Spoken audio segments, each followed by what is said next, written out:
Okay. All right, let's call the Rivergrove Water District Board meeting to order on Monday, January 27th at 7:32.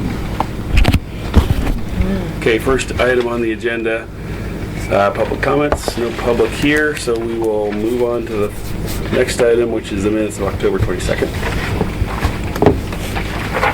Sorry. I had one comment. Okay. Bottom of the second page.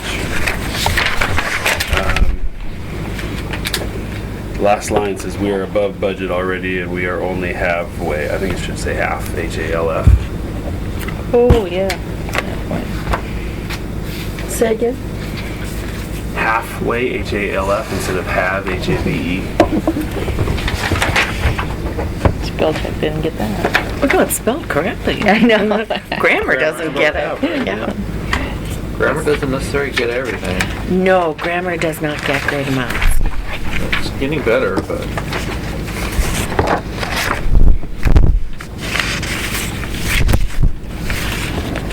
That's, I guess, all I had. I move that the October minutes be approved as corrected.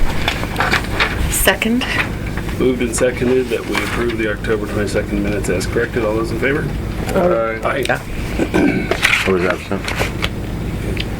So abstain. Yep. Okay, next item, November 25th, meeting minutes. On this one, I think it could be redone a little bit. The whole first section was like dialogue, but it didn't say who was speaking. So I mean, you know, we were all here, we could probably follow it, but if somebody else opened this up and was trying to follow it, I think it would be really hard. I mean, we just give names, Tamara and Lene, and we don't really, I mean, you say Tamara, a manager from Polly Rogers, and then we say Lene, we don't say who she is. Yeah, okay. You know, there's, like in the middle it says Sean inquired of what other small districts do to handle internal costs, and then it just says basically what you want is well, who said that? Oh, okay. Who replied basically what you want is, and stuff like that. I mean, all throughout that first section, it was very much, you know, like at the bottom, it's, I think this was Bill who asked, would something like this help to correct the deficiency, but it doesn't really say who's that's attributed to. Yeah. Do you want me to do it over and then we... We'll table that one. Yeah, I think we probably should review. I think that kind of goes in the category of, you know, when I first came on and we were talking about minutes. Yeah. And I think that you know, what we need to capture is who was there, what was talked about, that there was a discussion of all the significance things and, you know, and it more of just a summary Right. that depicts us as being engaged and, you know, either an agreement or disagreement or whatever. This one was a little more like the old style Yeah, meeting, yeah. where it was kind of dialogue based, and I think I agree with you. Just Well, summarize it. sometimes when, yeah, and I know, and sometimes when you get them once a year, you know, it gets a little more Yeah. in detail. Well, I'm sure that it depends on what's going on when you're able to sit down and try to do the minutes too, right? Yeah. Yeah, because I think I got these done before I got Yeah, went you did. backwards. Right. Yeah. Yeah, I mean, there was one comment under tab 2 here that you might look at too. In the middle of the paragraph is a kind of a last sentence. It says, made the monthly budget to actual correct. Where is it? Under tab 2, Financial edits. yeah. Okay. And then it says, it's in the middle, it's a sentence. Oh, yeah, I Yeah. see it, yeah. I don't know what that means. This made, probably. This made the monthly budget. To actual correct? To actual correct, yeah. I don't know what that means, but okay. Well, that's that report, monthly, budget to actual. Okay. And the changes made it right. All right, so let's table the November notes and move on to December notes. We'll get those reviewed again. So, December 22nd, 2013 notes.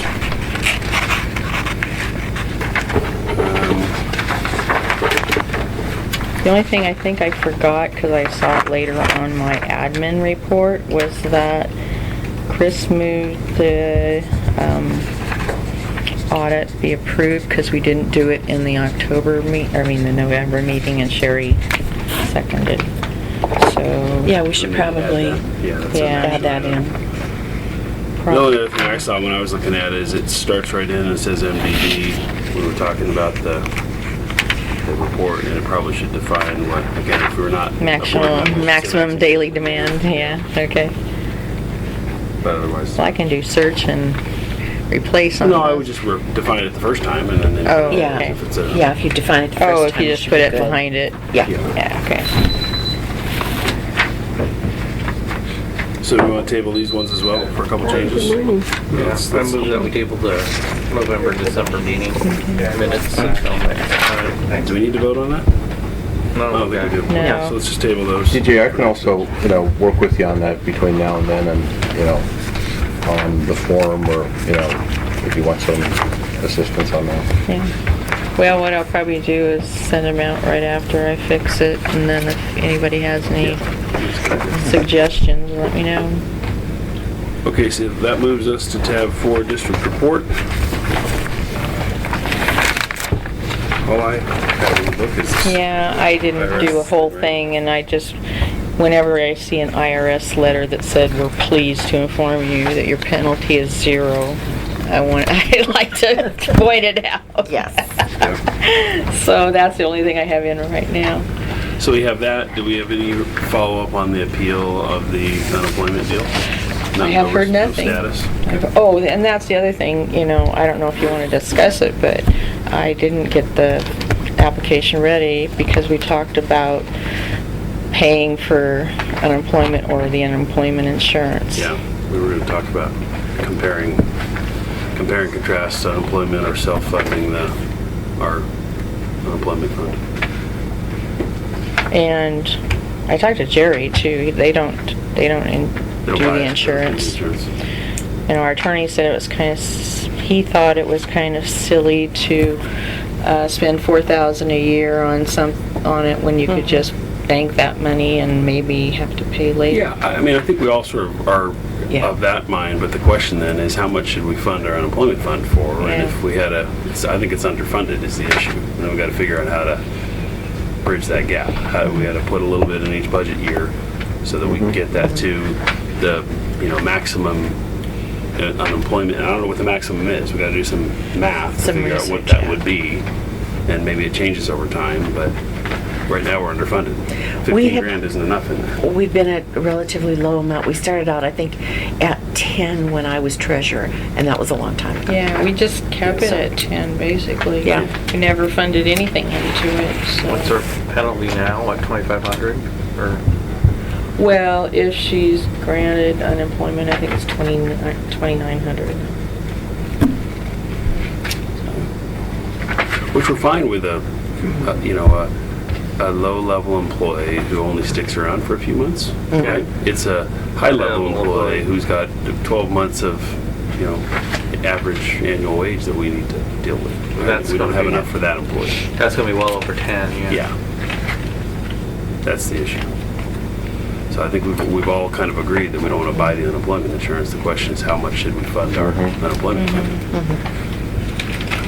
And we'll be starting budget after February, so think about that. Already. Yeah, isn't that disgusting? Okay, so we'll Just got done with audit, and then you can Yeah, start. yeah. we'll put that on the agenda for next month then. Okay. Okay. Any other district report items? Not that I can remember.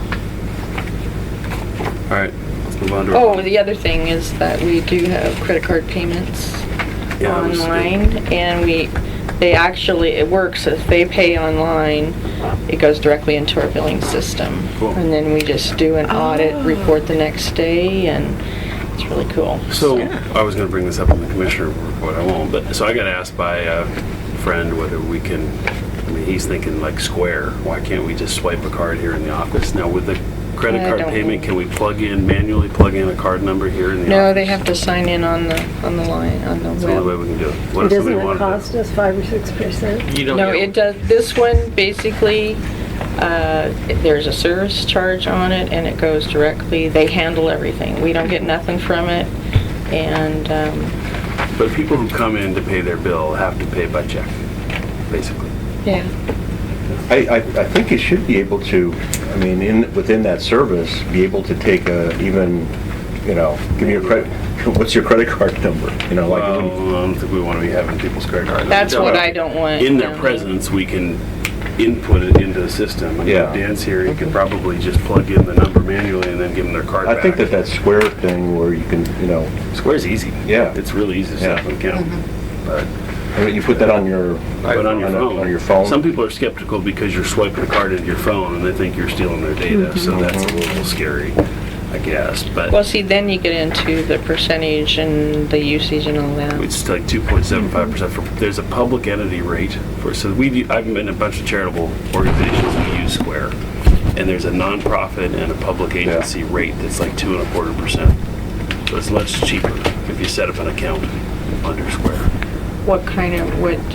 Where at? Well, you can buy a Square at Starbucks if you want to. No, I They meant were selling them for a while setting there, up but- the account. Well, you with- buy the Square device. Yeah. You probably would go to Office Depot, I think you get them there. I don't think they have them at Starbucks anymore. It's a little device you plug in your phone. Well, I understand Then that you part. go into the Square website and you set up an account. And you probably put in the serial number of your device, and so it tags it to that device. So when you swipe it, it goes into that account. So it's really pretty easy. So Yeah, I on think if this- someone comes in to pay a bill, they should be able to, have an option other than a check. Well, checks are kind of dying.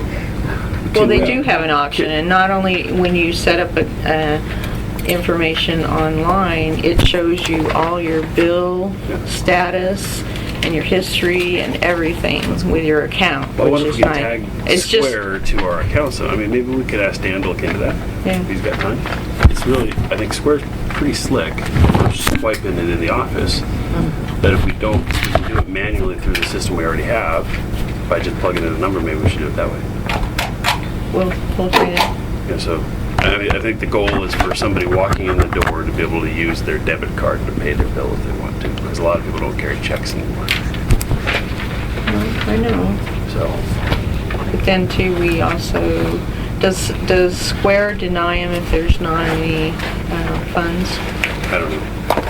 I've never seen Square. I'm sure they do. I don't know. Because that's what this one does, if the card isn't good or have any funds. And see, the problem comes about when we're doing shut-offs.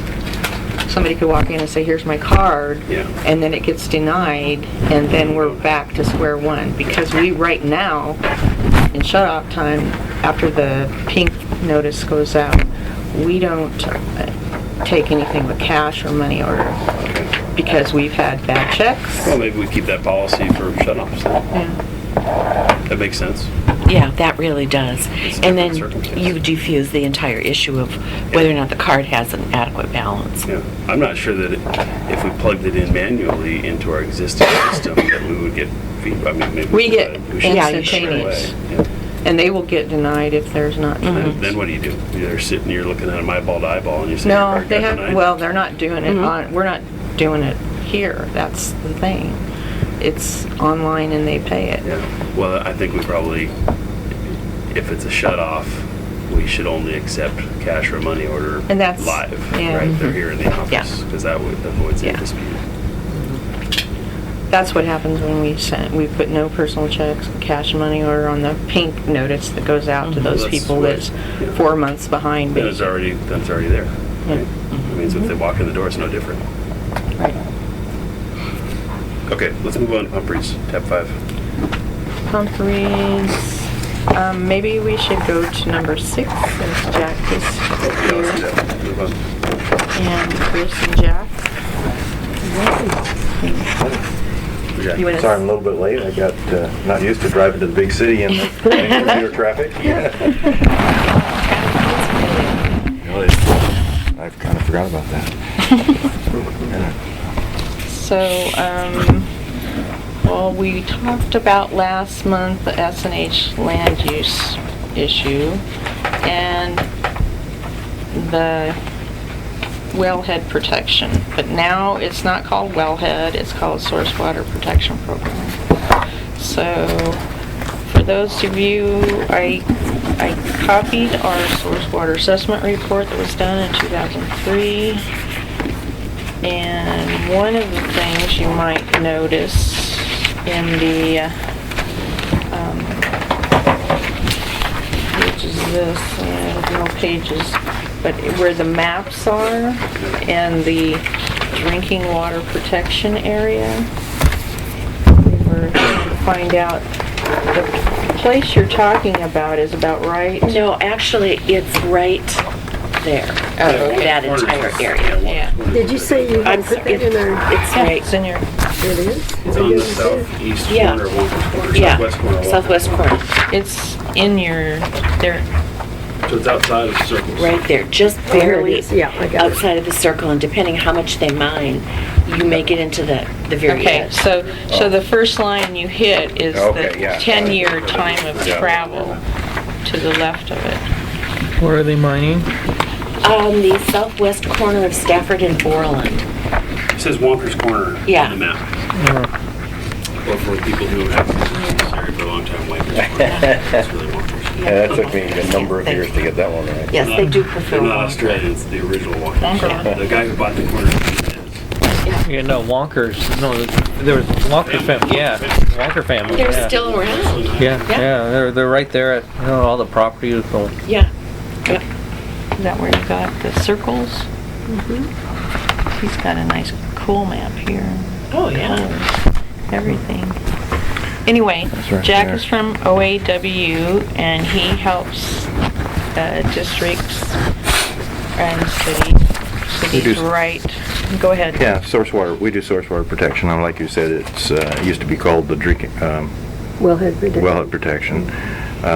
Now it's not just wells, it's surface water, so it's surface and groundwater, so it's called source water. Just a little bit, I mean, in talking with, you're Christine, I take it? I am. Okay, so Christine, Yes. okay, you were like you knew me. Okay. Talking on the phone, is that, I mean, it sounds like you're not into litigation yet, but I mean, there's kind of a dispute and a disagreement going on here. I mean, I brought the situation to our staff meeting, and Jason Green, our executive director, and it's where you're at with this is kind of way beyond the scope of what we would do. I mean, you start talking attorneys and professionals, and I mentioned to you Jeff Berry. They gave me that name, and I guess you've already worked with them, a geologist and hydrogeologist, and so that's that's probably a good area to go in with professionals that can give you some expertise. I just briefly looked at your report and printed myself a copy of it, and just looks like it says in there that you're susceptible to virus, microbial in the area. But however, looking at just briefly, your aquifer is coming from the salts and that, so you are a confined aquifer, so it's so and I don't know, and this report was done 10 years ago, so I don't know if there's any updated information or geology on it. But anyway, just to back up a little bit on what we do for source water protection is source water protection is just really it's a process of education. I mean, we kind of start with what the state has done on the source water assessments, and they provide in there your potential contaminants or here you go. Now it's been 10 years since they've reviewed that, and so we will go in and look at those and look for any additional things that have happened, or developments, or industries that have been put in, and that would add additional components to the contaminants, and just list, add those to the list, and then basically we put together just information, general information that you've already got this, and maybe update whatever if there's you have more storage, and what how much time of storage you have for emergencies and that type of thing. But then provide flyers and things that you can send out to your people in your mailers that would be show best management practices and let people know. I mean, even a lot of people, they don't know anything about where their water comes from. I mean, generally people don't. That's where it comes from, and you can send out information about basic hydrology, about basic well construction, and just basically and inform people, educate them, and if you have septic tanks, tell them about septic tank things. I mean, this is an example of what I put together for a small water system. I mean, just some information about their system, and then we put together a bunch of these flyers that you can copy and send them out, or it has to do with your specific contaminant types of sources, and so like I said, it's mostly an educational thing that we do as far as source water protection. So if we develop a more formal source water protection program, well, here's what's going through my mind. West Virginia, right? Here's a Yep. toxic chemical plant right next to the water intake, right? And they said it was barely studied. They barely even spent any They time didn't looking at it. even know that some of it So- was there. The question I have is, as a water district, what legal authority do we have? And then I know we go into EPA and DEQ and all these other enforcement agencies that are way beyond our scope.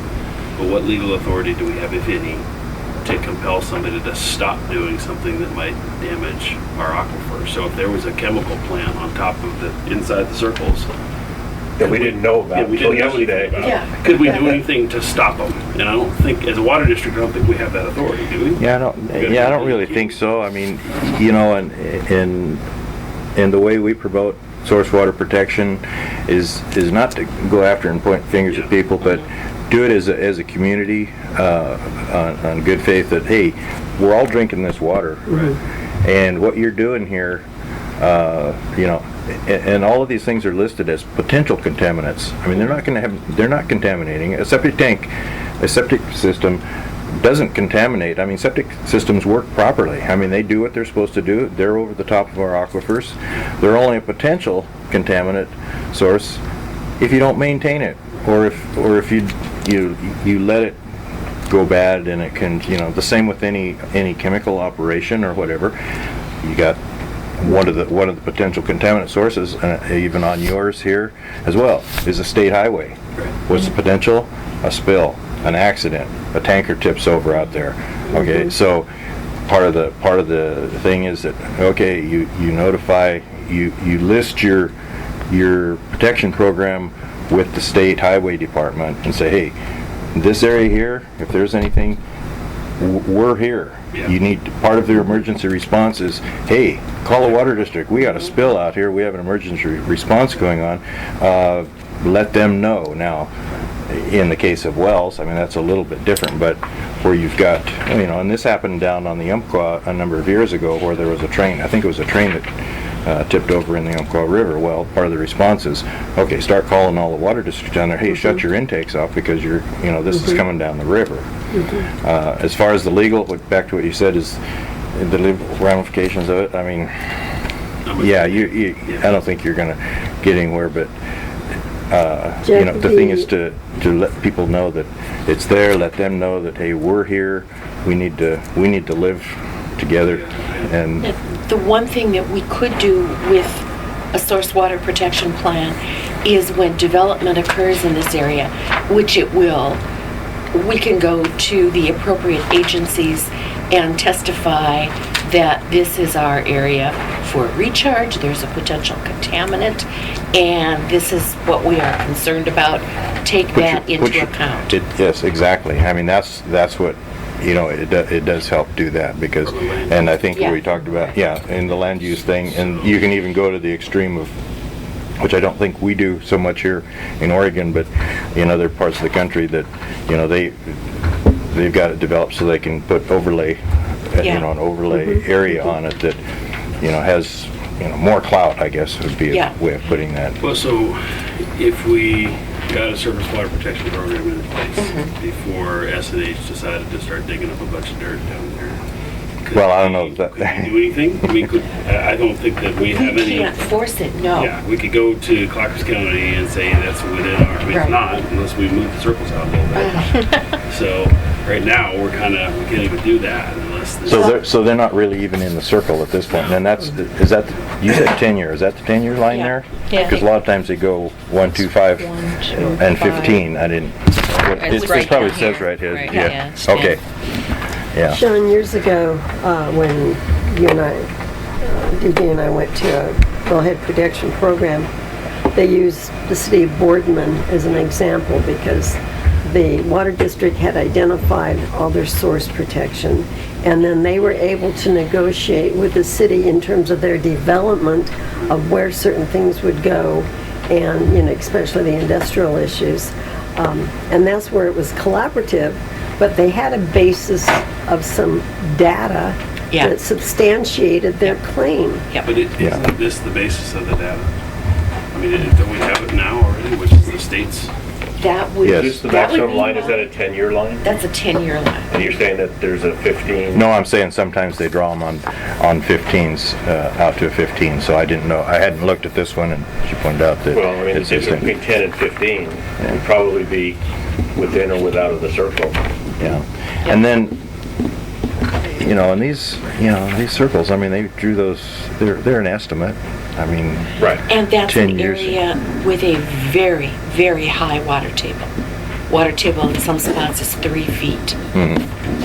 And so you can start digging in there and suck a lot of water in Yeah. very How many quickly. feet? Well, this, yeah. Some of it is a little And that's 3 where, feet. that's where it's gonna, you know, you start getting to a dispute with people, or something, that's where it's gonna take expert testimony. Yes.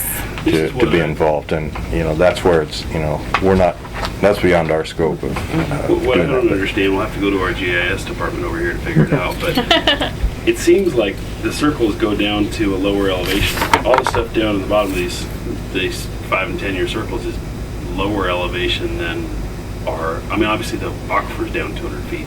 What But they you would do think is all the go stuff out, above would percolate down into our. what they do aquifer. is go out and get information on static levels of wells in the area, and then they scope from wherever higher the static levels are, that's Okay.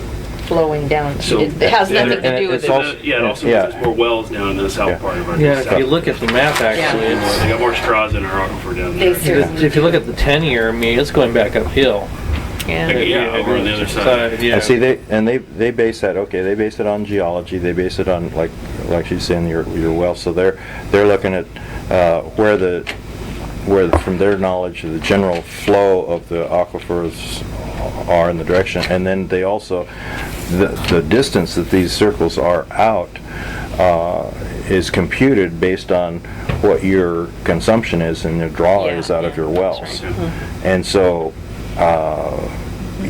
you know, they may have used, I mean, 10 years ago, they may have used some amount of quantities, so they compute, okay, you're taking this much water out, so it takes that long to flow that much water through this area, and they're using the geology of it, of what's the permeability of the aquifer and that, and so. Do they ever go back and revisit these after so many years and the state do it, or did they just do it once and then? Yeah, they basically have done it once, and you know, they just don't have the manpower, the resources to go back and do that. I mean, I've got one going now where they would like to revisit it, you know, particularly if there was an area. And well, that was the other thing I was thinking of this morning, is that, you know, it might not hurt as part of your just this process to go to OHA and the folks that are involved with this and discuss that. Tom Petit, anybody knows any names down there? We actually have a map of the aquifer. And you know, and have them, How big it is. you know, ask them questions. They may have some, you know, because of their experience all around the state, and they have some ideas and suggestions for you. Yeah, and we also corrected some of those. We we did rehab on well number 1 and corrected the seal, Oh, uh-huh. and so And that's, and is that listed in here as one of their, yeah, sure. It's a big vulnerability point. Yeah, yeah. We should probably have to look at that. Yeah. So what are the dots on this map? Are those homes or water services, or do we know? Those are the potential contaminants, at least on my map here. I don't know which dot you're looking at. There's noted, I'm looking just at, there's little black dots. And I All think over he's right, I think those are potential sources, because if you look, Which No, map are those you are looking homes. at? Those are homes. Yeah. 'cause Yeah. but they're The sources the are dots labeled. have got These are, septic tanks. basically what they've done is they've taken a USGS topo map, which has, they put dots on where they can see houses when they originally did Those- those back yeah. in the 70s. Those are the houses. Yeah. If you look at the map that has squares blanked out with numbers on them, Yeah, those are potential contaminants. those are your potential contaminants. Okay. I was looking, I was There's wondering a what the dots listing were. back. Yeah, the other dots are just homes. Because I was wondering if those were wells or something like that. But That'd be a lot of wells. Well, they could be. I mean, if they're out, if it's not I've within got a a well system, at my house, but. it's not within a system and they're individual You know homes, what? they probably are. Abandoned. No, a lot of those are, they've got to be home sites. They are Yeah. home sites. Yeah. It's a typical USGS topo map. Yeah, because you look With at the these, data from, these are new. Yeah. because you can see where the Oswego Canal is, and they test for pollutants. Would it be helpful to look at that data on their analysis of any contaminants? Is that something that, okay, I'm not That's Lake familiar with this. Corporation. That's what? Is that something that's newer since, No, they've been doing it for over 30 years. okay. Did they, I haven't reviewed this. They've never- Did they mention anything of that in No, here as a potential contaminant? The state didn't I think so. Okay. even address the fact that that was Okay. a source of information, and I just thought it would be interesting to, Yeah, it probably, it's a canal that goes review. through here. What Right. exactly is it? the Lake Sure. Oswego Canal runs off the Tualatin River. Where it's at. It's So, right okay. And our here. lines- It's right here. Okay. And so what is that canal related to? It goes from the Tualatin River to the lake. The lake From, of use Wa- the lake Oswego from Okay. the Tualatin River. Yeah. I don't think they do that anymore. Yeah, because they're not allowed to flow.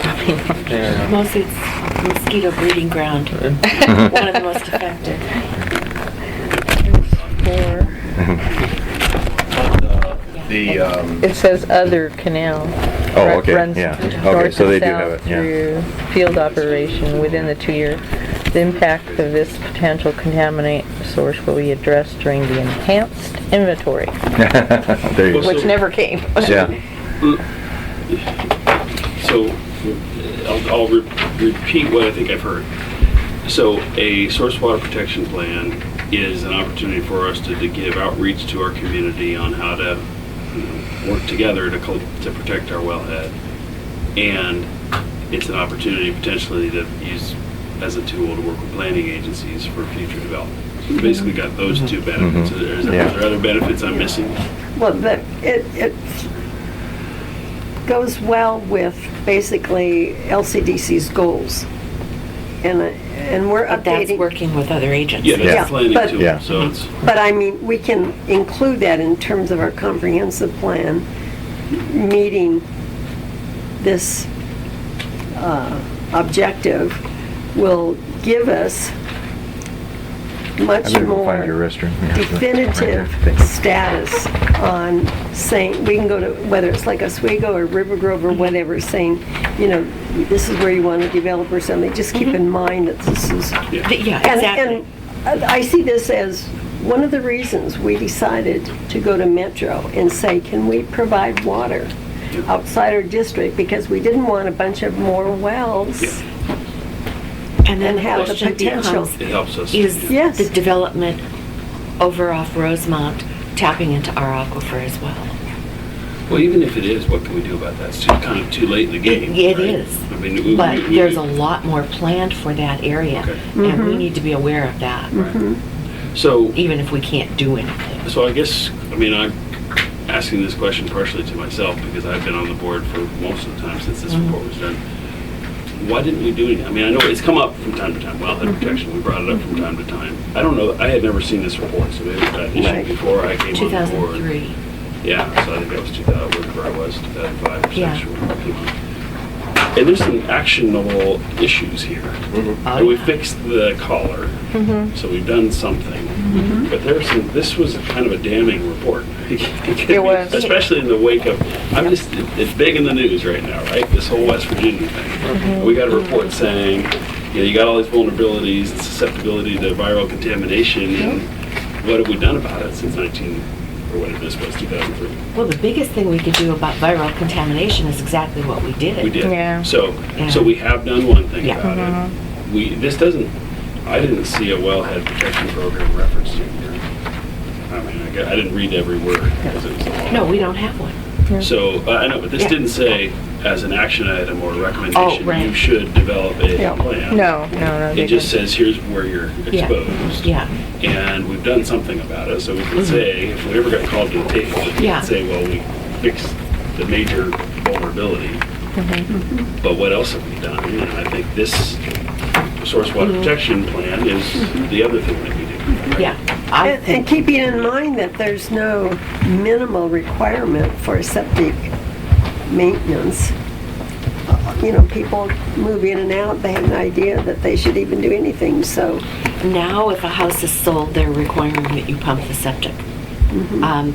There was a house around the block from us, and the sale failed because the septic wouldn't pass. Really? So they had to put in a new septic. Well, so, you know, in the list of 12 1 or 2 year, or is that, it just mentions septic systems, but it doesn't identify where they are. I mean, I have one, they're all over the Yeah, world. they're Every all street around, in town here yeah. has one. Don't So, even try going looking for a map, because, Yeah. map of Yeah. septic systems. so that it's, a lot of the septic systems were put in here before permitting. Yeah, so nobody knows. Yeah, I mean, you could try to put a septic system in now in this area?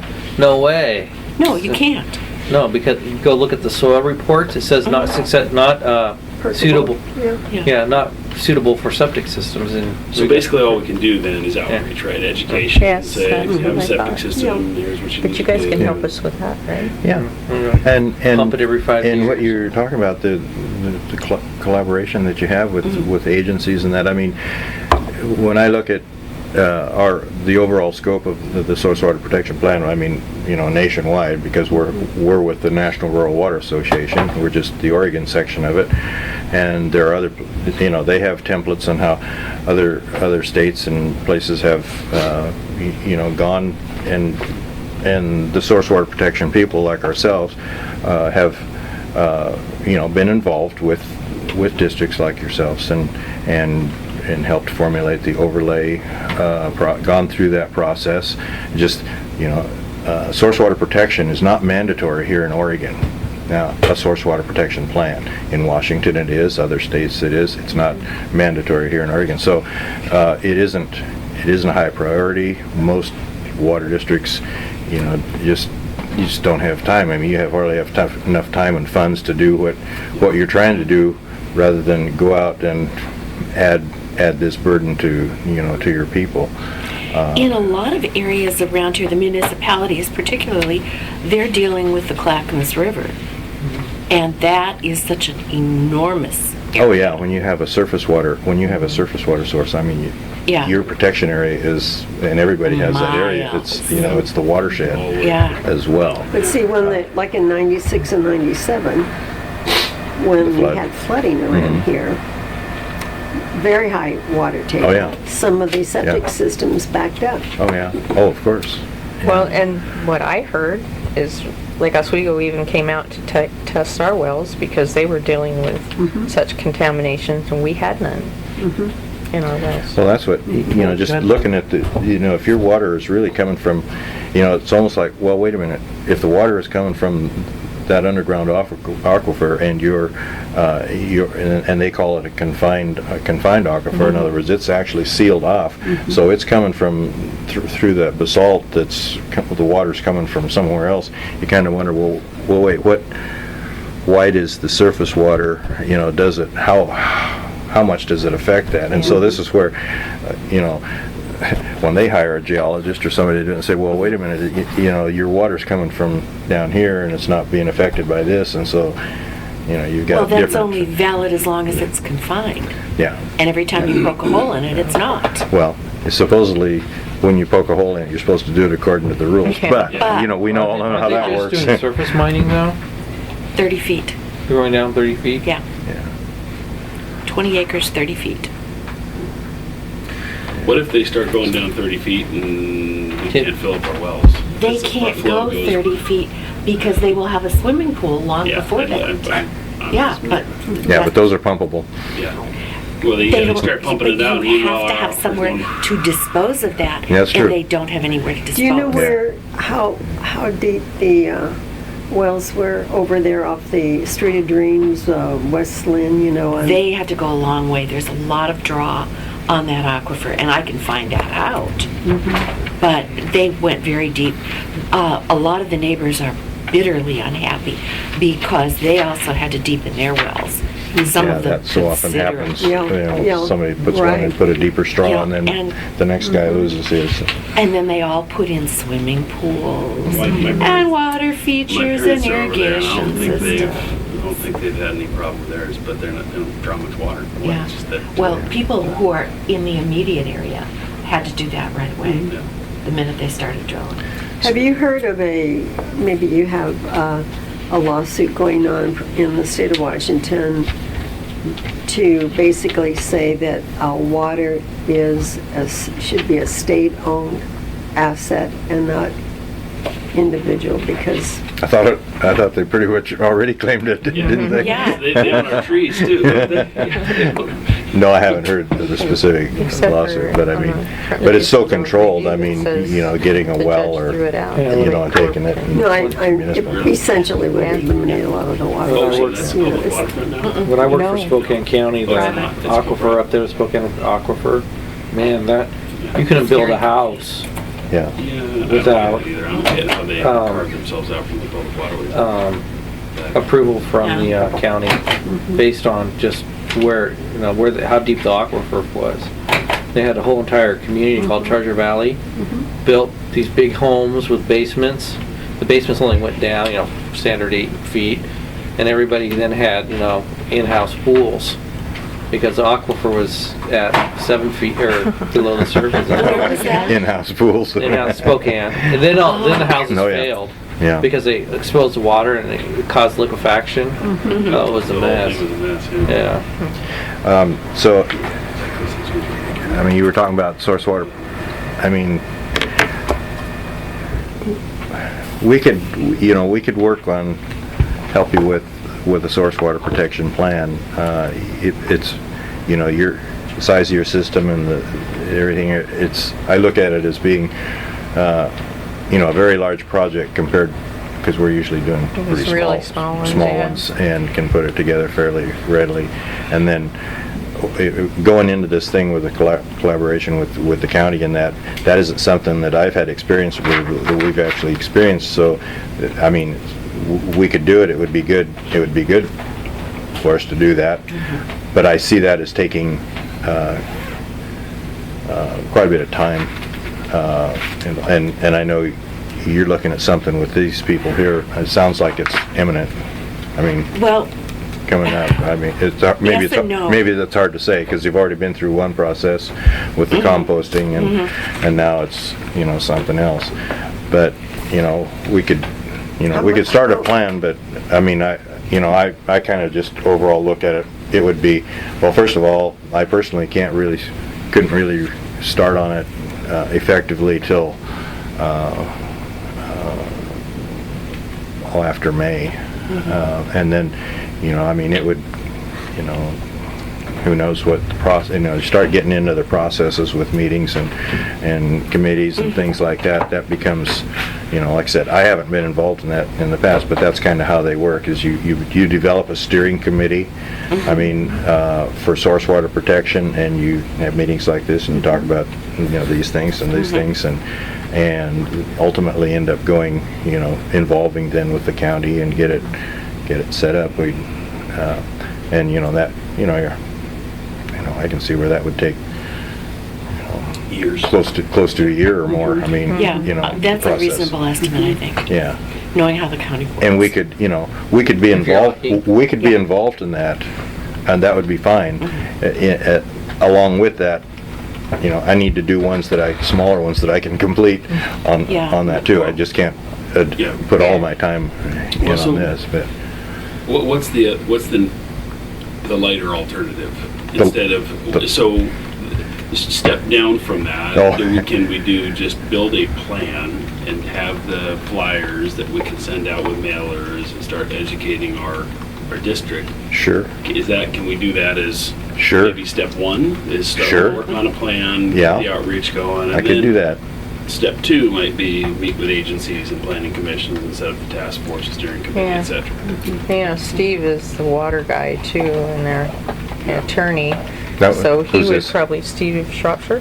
What, He's I over mean, in Bend He's now. in Bend now. oh, Yeah, but I he mean, still I works missed with- too. What's his involvement? I missed He's it. our He's a attorney. water- Oh, your attorney, okay. Yeah, he's a water, Okay. Yeah. specialist over in Okay. Clackamas and stuff. He wants a coffee. Coffee. I moved that John gets coffee. All those in favor? Yeah, I could. After we go through, we might contact Tom first to see what, Tom Petit, yeah. you know him? Oh, yeah, he knows our information, Yeah. but we could see if it would change any of this You want some? Okay, sure. Okay, thank you. before you start working on it. You know what I'm saying? Yeah, well, yeah. And I usually meet with them about once a month. They have a source water protection, Advisory? meeting just where they all DEQ and they all get together down in Springfield once a month. And I missed the meeting this last month, but I normally do go to do that. But yeah, we could be involved in doing that. Start, like you said, the flyers and the information based on just their report there, and just start putting some of that stuff together. I'm trying to think, with how my program works, that if I could call it a completed, I don't know if I could call it a completed plan. See, I need to complete another plan by the end of March, and so I don't know that I can, like I said, this was kind of big to try to do, but Well, I think the first step is to have a plan, right? And I think doing all the steering committee and task force meetings, we can't do that until we have a plan, right? So we can cross that bridge when we get to Well, it. part of that, makes sense to do that yeah. kind of work. We need to get the plan put together and get the word out, I think, first, right? Well, and I always tried in the Consumer Confidence Report to put something about wellhead protection and about... Oh, yeah. Because Certainly. Mr. Nelson next door, we had a report from his neighbor that he was dumping gasoline down mole holes, and stuff like that. So, and I had to call him. And so, Did that work? I don't know. I don't know. Wow. But he didn't, he Poison denied it, but, so that's why I put just little blips in there, because you gotta have so much in there. You burnt it all up. Yeah, right. It worked in Caddyshack, didn't it? If you're using Caddyshack as your physics model, we got a problem. I got Carl the groundskeeper coming to my house. Chase But those. now that we do the mail billings, we can do inserts, and, so, Maybe we could put something on the website Yeah. and use that No, that's an and excellent develop more information about the benefits of wellhead. And some of these things, some of these mapping and stuff. are they're kind of big to be mailers. So I mean, if you were to put different things on your website, and people that go there and pull on, find out about well development and other things. do you keep the flyers like in files? Yeah. Okay. Or- Or like Yeah. PDFs or anything Yeah, like that, so right. that you could just, Yeah. yeah, I mean, okay, here- because that's the easiest way to put them on the website. Yeah. I mean, here's an example of.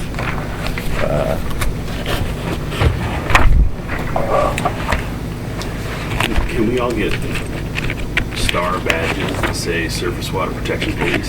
Deputy There you go. District and say, Volunteering. Septic systems. Well, you could do that and pass them out to the kids at school, and then they could say, Have our junior water patrol. Well, we would need arms and uniforms too, you know, I and could that's, pick Shoot that on up. site if they're. Pouring gasoline down there. there's another, I mean, you mentioned the schools, that's another good avenue, venue for education. I mean, and taking a program to the schools, and, or we did a little work down in Silverton, the school districts down there, and gave them curriculum that would be that they can helpful. use, like a science, science John curriculum, things like that. Harold, who's chair of our fire district, his wife is a science teacher and in the junior.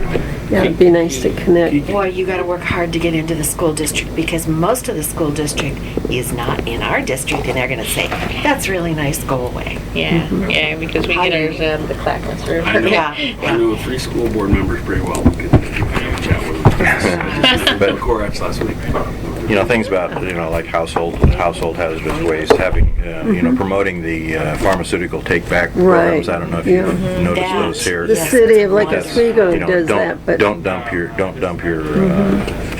pharmaceuticals down Mix it with the coffee grains. Septic. and that, and that. Mix it with your coffee grounds? Yeah, especially the Schedule 3s or the narcotic. Yeah. Because it makes the coffee and the moisture in it will cause the pill to dissolve and make it so somebody can't dig through the garbage and get it. Ah. And Well, it does also Oh, better I job. don't- When I'm chasing my medication with coffee, I just pretty much neutralize my medication. Oh, you dissolve it faster. This is it's something how it bond. I don't know. And my wife is a pharmacist, and she's like, all medication is take your used coffee grounds, you mix your drugs in with it, in a Ziploc bag, seal it, throw it in the garbage can. Then at least if it's going to the garbage, a lot of these are going to incinerators and that type of thing too. Well, Plus especially with going to like Arlington. Yeah, And ours is going to Arlington. Yeah, the take-back programs are, I mean, those They are, incinerate. those are controlled take-backs. I mean, Yeah. that's law enforcement control. Yeah, they're after the big It's a good stuff. idea. Yeah, and that, so, and, you know, and that's a good thing, because, you know, our treatment plants that are treating the water and the wastewater plants aren't, I mean, they're not They're not capable of treating taking, anything, they no. can't take that stuff out. And neither can the water treatment plants Yeah. take it out before we drink it. That's why we have happy fish. Yeah. That's why we have very a calm. confused So, fish. All the see, PCP and 3, some 4, of it. 5 eyes, does that. Picture one. But just different. Fighting There's a lot Viagra of different and things. You know, and so yeah, I do keep them in files that, you know, whatever sort of applicable or a good idea to just give to Yeah. the people and. Yeah, because I could put them on the Moderate website. problems. Yeah. Very big genital deformities. We update, you know, have your. How much would it be to, when you see our size, to have you help us? Well, how much would it be? It's only time. I mean, we don't charge for source water protection. And fishery, you know, they're finding these things. That's just part of the program. I mean, Okay, we're thank funded, you. the source water protection is funded by USDA. Microbeads. Right now, the EPA doesn't have one funded. We used to have 2 people doing it. The EPA funded one and I USDA heard that funded article on NPR. one. But the EPA isn't doing that now, so there's just me, Wow. And then, what with- territory do you cover? Oregon, Wow, so, you're a but, busy guy. well, Little territory. Well, yeah. you have GIS there. The old Oregon territory, because that was Washington, Idaho. too. This is actually the state provides us access to this, and because they make these circles and put those dots on there and that Yeah, sort of stuff. But we yeah. actually help them, we can actually help them identify, like if we did a thorough study here, which, you know, would is see if there's any additional ones, which that in itself would take quite a while to review. But I mean, we could do preliminary, like you said, with the informational things. But we help them identify some of these locations if there's new ones to plot here and give that information to them. So what would it take for the state to redo this? I mean, they're on a schedule, they're. I don't know. Well, I don't think they're on a schedule for redoing them. No. No? I think So they're- when they get around to it, they might, Yeah, I think they basically, they go after where there's problems. yeah. this may be sort of a problem, but then, you know, you don't have, it's I not, know someone in that department down there, an old neighbor. It isn't. Give him a call and find out. Yeah, that maybe worth question. asking. Yeah. you know, there isn't something that's going on that's being contaminated where you were being shut down or your water quality is being affected. You know, they're really working on those that are ones that have a problem now. I mean, Yeah. you're in a preventative mode here, which, you know, they would agree to. I mean, that's good. But usually they're after ones where, oh, we got nitrates down here in the valley Well, down this- and that's, you know, we need to work on This that. is why I think we need to connect with Lake Corporation, because with different annexation events that came about at different times, they've testified to the city that their tests were showing that higher nitrates contamination. So that's why they've never presented any numbers, but I think it would. But yeah, but that's surface water in the lake. Yeah, you that's know, a totally different that's issue, and that's not entirely even different. in our circles here. They're Yeah. kind of way out of our orbit, Yeah. seems like. Yeah, those Yeah. nitrates were probably either coming off of the over-fertilized lawns and Yeah. Well, I think that's why that's one a of the- huge problem. yeah, you have to And that's, remember and too, we have that's one of the deals nitrate right here, you know, issues proper around use of Rivergrove School. of fertilizers, you Because know. that's and where they have just the things monitoring to wells. send out to people and, you know, don't overdo it. Well, we won't have to worry if there's no rain, nobody will fertilize that's it if right. there's no grass. Well, it's interesting to me that there's no, I mean, given the way these circles are, I mean, it goes down towards the Tualatin and upriver, we got a bunch of agricultural Oh, yeah. things, and I wonder, I mean, that's not identified in this report, concern for us. There's nothing we can really do about it. Bunch of cows and pesticides. And Does all it that stuff percolate into the up in aquifer, or Tualatin can it Valley. percolate? Because he said it's sealed, it's a basalt seal. Yeah, So so the where is- riverbed doesn't cause this problem, that it just. No. So how does it recharge? I mean, I saw it in there, it's a slow Just recharging surface off, water, I guess. So. it And percolates through. we had this discussion, a long time ago with Don Murray, and he said probably comes from somewhere farther up, Yeah. maybe boring that area, Yes. maybe farther than that. Sort of like a It's- Metolius kind of situation where it's Yeah. percolating through the Yeah. basalt and Yep. finally. Yeah, Yeah, finally it's Or down a I plug. remember There's a talking about the What? Troutdale Pops out into the river, Formation yeah. somewhere. yeah. I mean, it's, that's a huge, And it Yeah. goes clear down to Salem because Kaiser's in the same kind of water quality that we. Do they map aquifers? They can't, it depends Find on, it, they can't, I mean, we don't have it, you'd have to, yeah, I something think I have to look for. your geologists, I think your geologists will have, you know, have access to But it I as have a well. I mean, feeling- we can have access, but I mean, you know, to know how to get involved with it. Is this part of the Tualatin aquifer? I mean, this thing's probably huge. I don't think so. I think it actually, like It's DJ called said, the- comes out of Troutdale, Yeah. that area. It's called the farther up. Columbia River Basalt That's right, yeah. Interflow That's right, yeah. zones. Yeah. So it's all, I'd have to go look. I mean, It's it's probably huge. it's Yeah. gigantic. Yeah. Goes from well beyond Troutdale down. DJ said goes down to Salem. Yeah, 'cause I know the one up in, when I was working in Spokane, they were, that one, it would pop up. You could see these lakes, there'd be nothing around, Uh-huh. and these big lakes and these big fences around it, because that's where the aquifer it actually is exposed, and you can see the water. It's very interesting.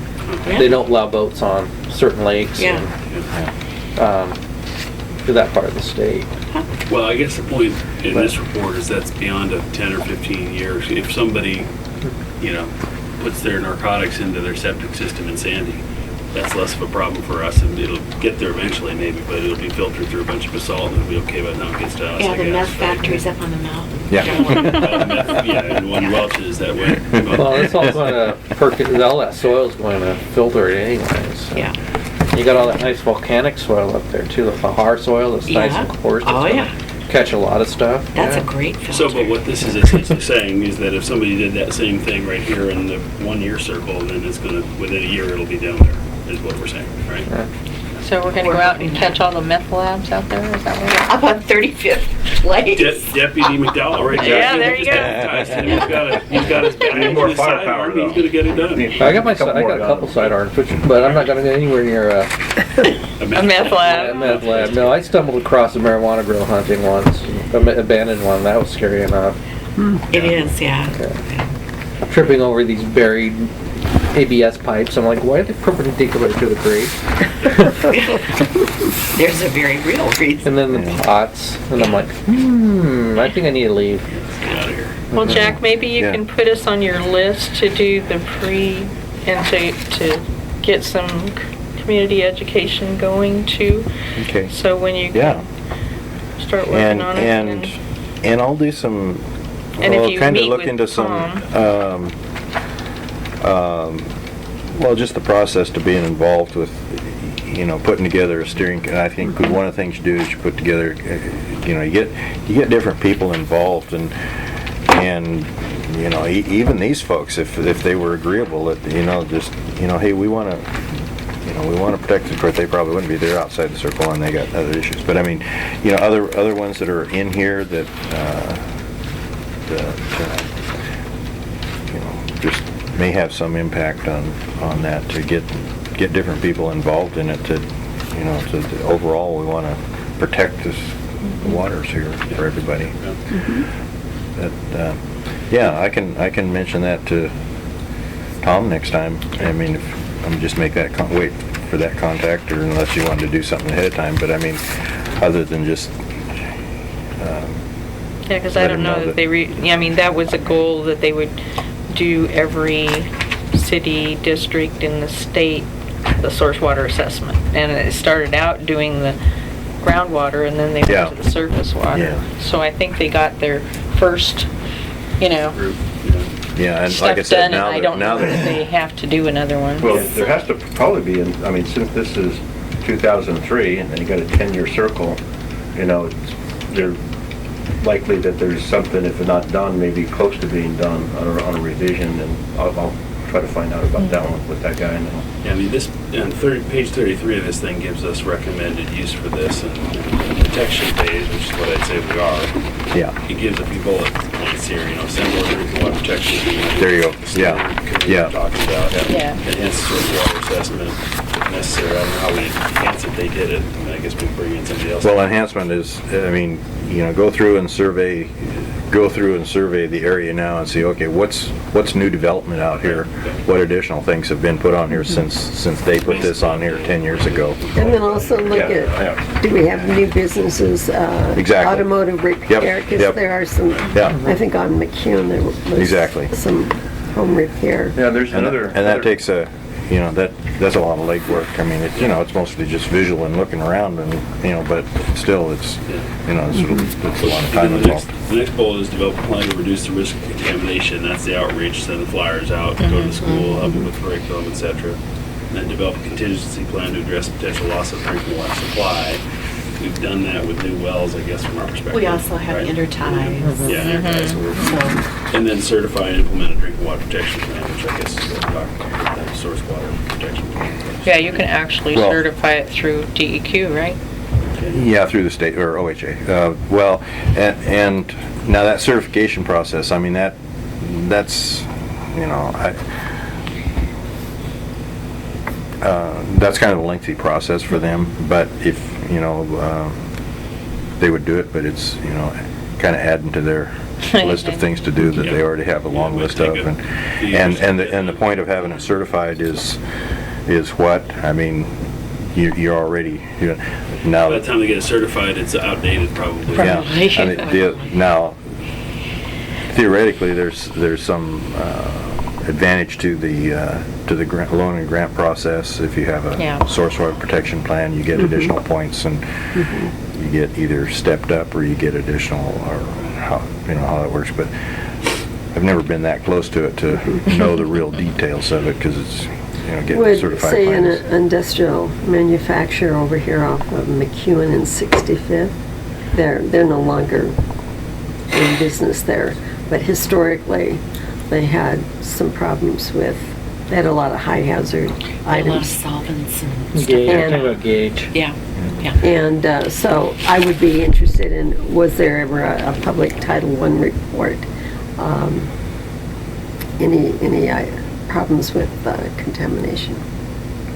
It'd be good to check, because that would be, it's so close in terms of the industrial area to us. And here again, it's just, making those people aware that, that you're doing all the safety things that you should with that to prevent a spill. Well, we can connect, this is history that I've gotten from the fire marshal. Yes. Like a tuck. Yeah. In Fire terms of- marshal has all 'cause that stuff, yeah. I think we've done. I think one of the things that we should do is check under the We're gonna get State Community Right to Know Act on hazardous. Well, I think that's what they do. That's where they get the list of potential contaminants, because if you look in here, we're actually on the list, okay? Yeah, that's because of your, Because of our efficiency. storage of chlorine. Yeah, exactly. chlorine. Yeah, we're number 4 or something like that. Yeah, he should have. And that's where they get that information. So the That's DEQ always- has all that. You can actually go get that information off of online, from the Yeah. map service, and bring it Yeah. up, and you can click, and Yeah. I know Gage didn't have any, leaks, because I would constantly bring that data up, click on it, yeah, I there's was no surprised when complaints, no complaints. So I haven't read the whole thing, but I read enough to go. Okay, well, I won't Dispatch, yeah. take any more of your time. I'll Thank you keep for you in coming mind in. and Yeah. Okay. keep in touch, and we can kind of I'll see go what towards it. is Tom speaking or anything at Sun River? I don't know. I don't think so. Not that I know of, but then he might. You going to Sun River? You got any recommendations for operator of the year or anything like that? Addressing these things we're doing in Or some fashion. anything coming up? Actually, I'm going to nominate somebody for Associate Member of the Year. So Okay. I do, yeah. Is that, let's see, is that something you do online with us? Because I don't. No, you there's an send it application something- form, Okay, you got and then that. you send it to you guys. Okay. Yeah. Get them in. We're looking for recommendations for people on everything. so. I could nominate Rick, but that probably wouldn't be a good idea. Might be glowing. How many days is that conference? Even on your photocopy version. 4 days? Well, actually, it's Monday through Friday. Yeah, Monday through Friday. Monday's a pre-conference thing. Yeah, I was just Sun River last weekend, or 2 weekends ago. Okay. We weren't there, but we'll be there in March. And the week after, the ONFA is having their, Oh, yeah. and right after. It's working on it. us. It's not tabletop, but it's a. So, well, thank you. Thank you. Yeah. Thank you, Jack. Jeff. Yeah. Jack. Yeah. Thank you very much. You're welcome. Very interesting. Yeah. Well, we'll keep going forward. Yeah, we'll look forward to getting better educated here. I thought about buying a house in Sun River. Yeah. You better have a sister. What? You better have a sister. It's- Get stuff out of the sky or something. If you want to get it out there. That takes a minute to go in a little bit. Bunch of cows, lots of golf courses with nitrates and stuff. Mary Yeah. Jo, they have their own well on. I was thinking about putting one of Thanks, the bye. in-house filter systems, Yeah. but no, it's looked at it and the cost risk benefit didn't pencil out. So I know Tammy, you know Tammy Oslin. Okay, her son goes to Rivergrove. They own a 2-bedroom house over there. They're losing money every month, and I'm like, but on the other hand, it's a nice little house. Yeah. Anyway, let's move on. We'll go back to pump. Is anything in there that we need to be cognizant of? No, pretty much lower, I mean, Typical winter time. yep. And I'm probably gonna come in early some morning and ask Cal to actually read that, because it's kinda cryptic to me, I don't understand it, so, and I want to. So, Well, but I I'm not noticed, gonna- I think I'm gonna have to talk to Rick, because really right here is where the current month is. And I was thinking the current month up here would be December, and then it was go through. What I'm reading there is like, it's, pump 3 only ran for what, 3.9 hours? Yep. And it brought out 84,000 gallons, is that? Yeah, basically I put in, you know, the, you know, average gallons per minute, and then What does CF mean? cubic feet, Okay. 100 cubic feet. You know, you just, you know, divide the cubic feet by 100, and then use the formula for the gallons from cubic feet and get the amount of gallons. I can send you my, you know, the thing, but it's basically, you know, you put the numbers in of the hours off of the monthly sheet, and then just formulas, and that's what I put together when I first came, and I dumped it on Rick after a while, so. But I'm thinking that December 12th should be here and November 13th should be over here. Yeah. Because it moves, you know. So, DJ, where's the signing sheet? I don't know, I was gonna ask Right Dan. here. No, there's That's another the one. financial. There's Yeah, I was gonna ask that question too on that. Usually we check that we've reviewed this. Yeah. Yeah. I'm not seeing it here.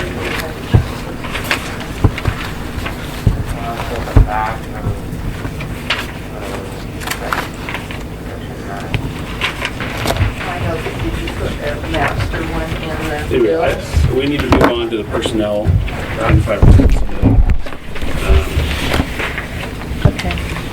And so, let's move on to the next tab, tab 7. Oh, okay, it is. That needs to go with the bills in front of it. Here. Here's the main master.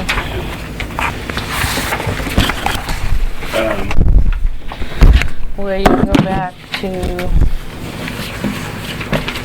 I guess we did number 6. Well, we did, didn't we do 6 with Yeah. Jack? So we're moving to, do we want to talk about the unnamed lockbox accounting research with Bill? No, let's table that. Table that for next one. Go to 7, the personnel policy draft. Okay, when are you gonna do Scoggins? Under 5? Oh, I'm sorry, I missed that. Yeah, past 5, sorry. Okay, let's do that now. Okay, I went to the 1 o'clock meeting over in Hillsborough, and basically, 3 people from Idaho came and spoke, and the first fellow stands up and says, well, the dam is safe. It met all of the requirements of 1972 building code. But we have concerns. So in 2008, they did a seismic vulnerability analysis, which we cannot see. Chris Wigleski, who is the engineer, spoke, and he would not provide information on his analysis. And then Mimi from Dogami spoke, and she talked about the Cascada issue. Department of Geology and Minerals, Dogami. But basically, they're saying that we have some problems, and some seismic upgrading needs to be done. Presently, the dam is owned by the Federal Bureau of Reclamation. The Tualatin Valley Irrigation District has been operating the dam for the Bureau. The TVID is asking for partial ownership of the dam, and it's a little perplexing because, and they didn't mention this at the meeting, but I found out in other additional articles, they want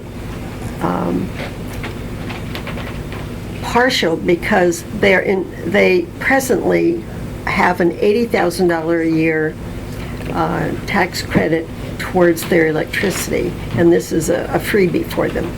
So it sounds like they may have to give that up if they were the total owners.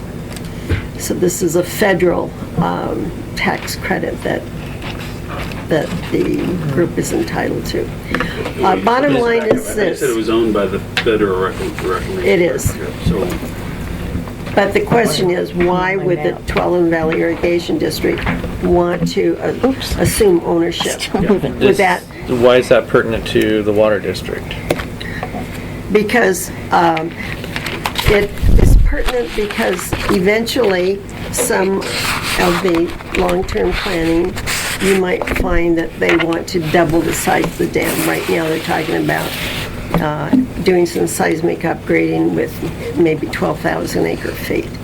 The mapping that they showed had a broader, dark brown border, and in addition to color codes.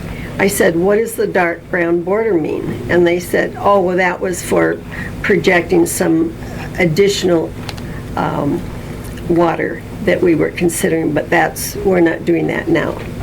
But the fire chief, who had, Chief Wilson, had participated in the emergency operation plan the day before. He had expected to be able to take a copy of the map home to his office, and he was told that they're going to be eliminating this outer projected larger area first.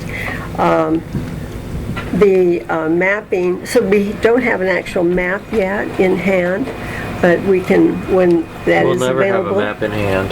Yeah, I mean, it's homeland protected, I would think, but so. Yeah. The bottom line is this. Yeah, let's get the bottom. We're looking at about a 12 to 15 foot area of debris near Nyberg Road, around, Fred Meyer's there. I don't know yet what the height is in this, because I didn't get to see that detail yet. But eventually, we'll get that information from the fire chief. Okay, so I guess. And they figure, they sent out notices to 2,000 residents. They figure over at least 4,000 would be impacted by about initially 25-foot. Are any of those debris. 2,000 in our district? No, I'm saying from the dam area. Yeah.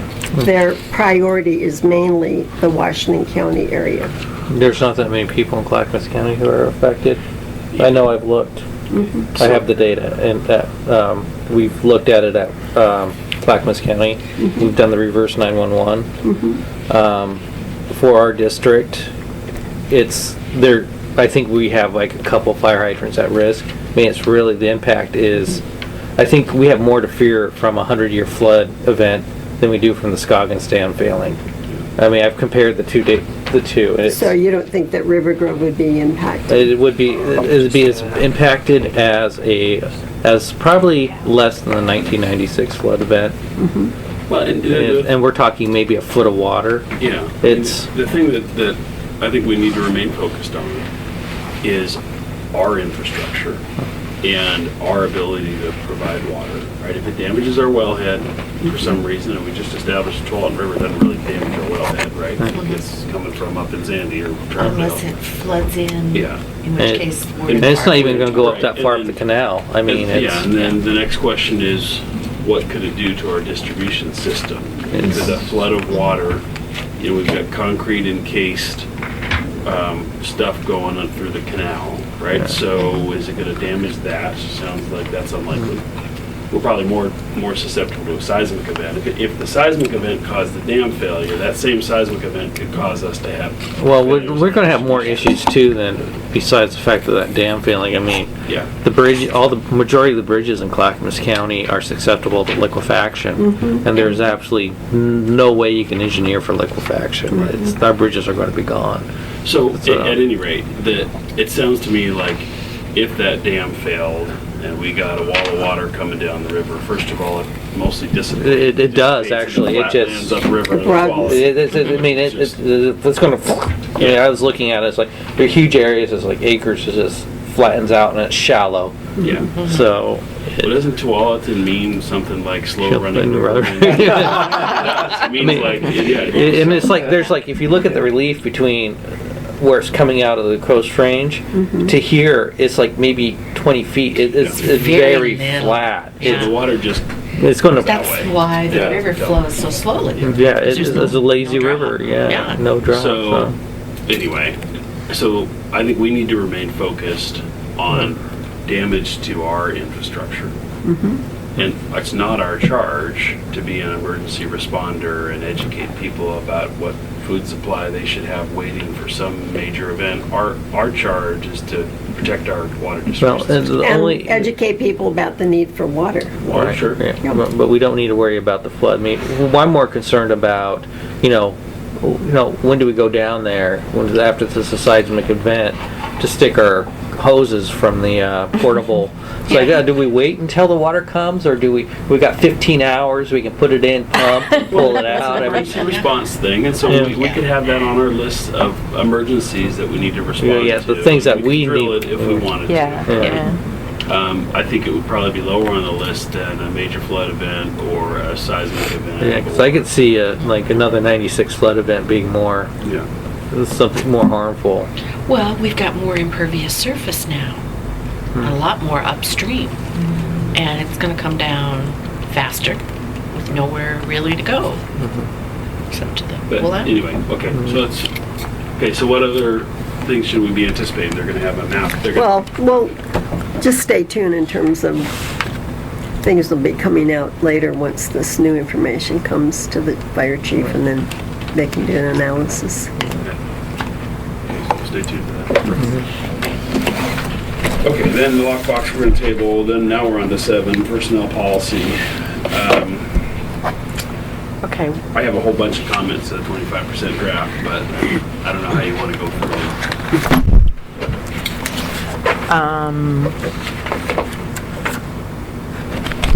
well, if it's 10 pages, do you want to go through? Well, is it still being worked on? yeah, it's just the Yeah. 25%. So, are you re-referencing the county stuff a lot, or? No, this is basically, done from Lake Grove's policies, and just, revamped towards what has been passed here.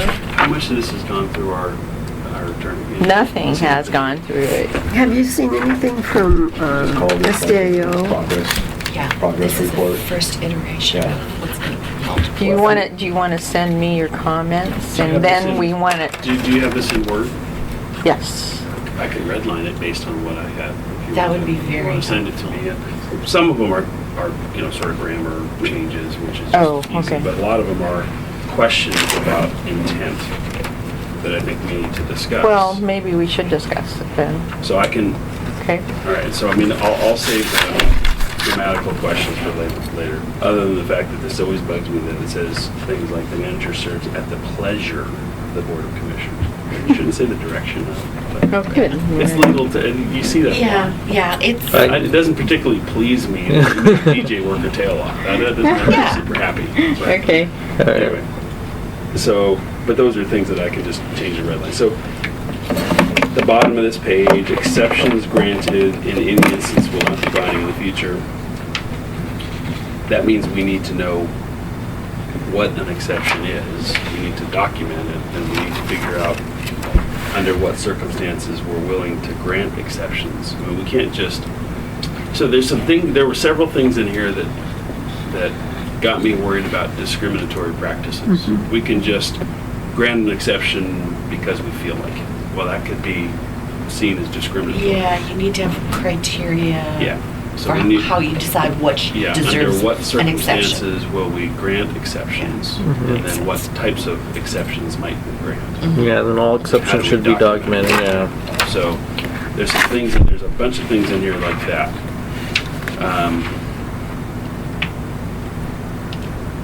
Okay, so there's one point. Second page on applications and appointments.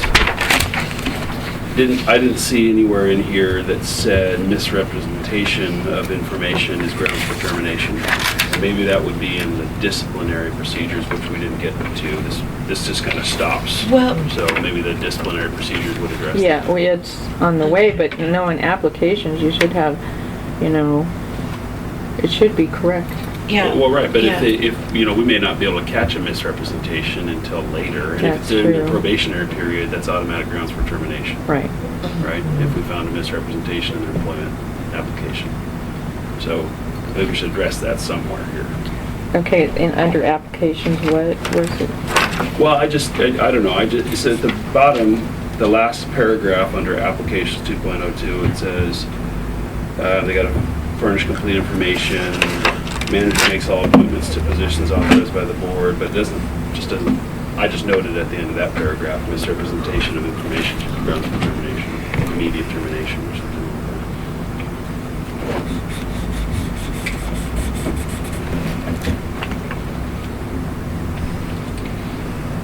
Then on the next page, 2.04,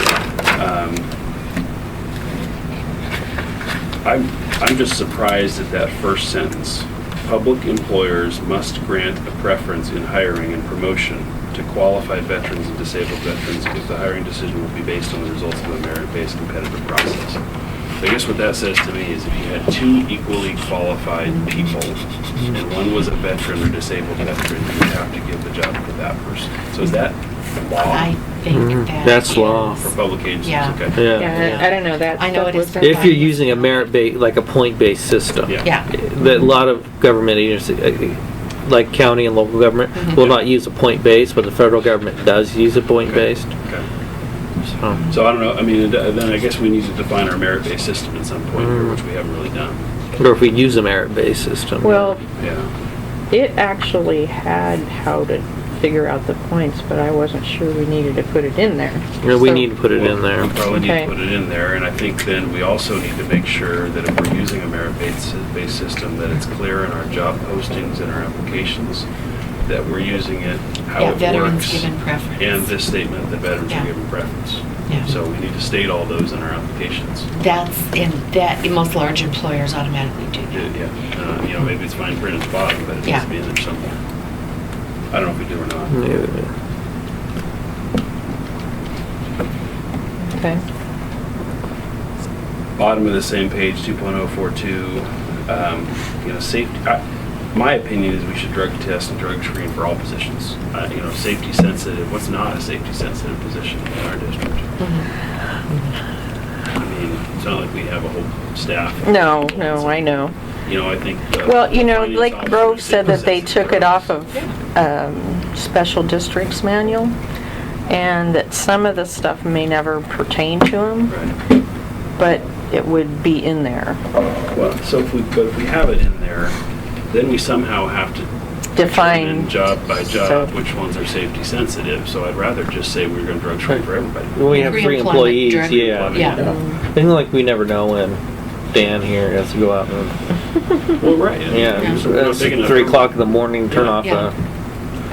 Well, so, and the other note I had here is we make reference to conditional job offer, which I think is probably legally understood, but we should define it in here. You know, once you get a job offer, it's conditional upon acceptable drug screening. All right.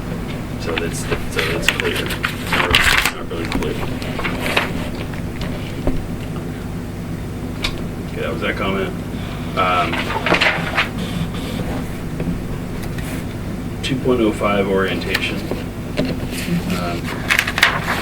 I just noted, I think we should consider having all employees read the employment policies and sign a statement that they've read them. I don't know if maybe that's later on in the, I don't know, but as a Just got- component of orientation, maybe we should say that they're gonna get a copy of it. They're gonna sign that and acknowledge that they Right. read it. Yeah, that makes- Most employers do that.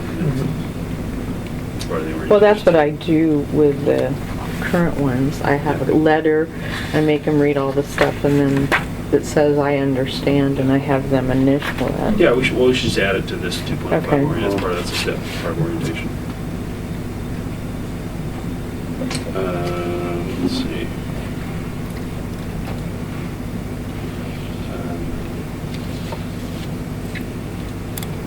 I'm trying to figure out what I meant by this comment, sorry. Duration of employment I'm looking at.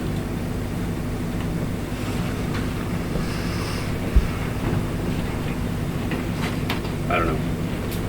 I'm not sure what I was talking about. There,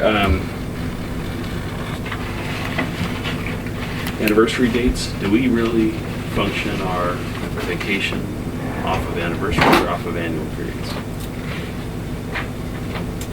We do, like mine was like July 15th or June, it was July, and wherever that falls in that pay period, that's when the increase would start. I mean, you'd get the more vacations.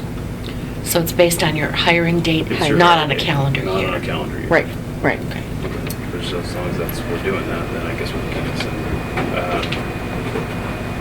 in. This physical examinations thing was really frightening to me. So an offer may be contingent on successful medical examination. So we could say, you need to go to the doctor, but you don't. And to me, that smacks of discriminatory practices. If we either make everybody go get a pre-employment physical, or we don't. I think we can't just pick and choose who gets a pre-employment physical and who doesn't. I got one. It was invasive. Did you? I was like, do we really have to do all this? Well, so I mean, if it's a policy, then everybody does it. It shouldn't say it may be contingent on their successful medical exam. It just says you're going to have a medical exam. Yeah. Or your probationary period. Well, the field ones, definitely, his is iffy, but if down the line we make him go out and climb the reservoir or something. Well, then it should be by job job description. classification. That's part of the job Yeah, description. that anybody. Well, that's what it says, perform the essential functions of the job. That's in each of the job descriptions is a, Yeah, okay. Well, I had it to still take one says for being a school bus driver, and, can you go up the stairs, and, can you do... Well, Yeah. are you going to pass out while you're driving down the Right, road? right. Yeah, it's weird. Can you get to the back of the bus within, 5 minutes? I had to do one when I got a job with Spokane County, but I didn't have to do one when I got a job with Clackamas County, and both jobs involved sitting. I'm like, Well, but it just this language may be contingent upon is what's scary. I know it does say of the job, so it shouldn't say maybe. If you're going to be a water operator, you have to take a physical. or, It doesn't say okay, you a may have maybe. to. yeah, you will take a You will job. take it. So anyway, so maybe it's just language, but I Yeah. just think we need to be careful on the pre-employment physical. It just should say will be contingent I think on an so. applicant instead of maybe. An offer of employment is contingent? Yeah. It's contingent or will be contingent, yeah.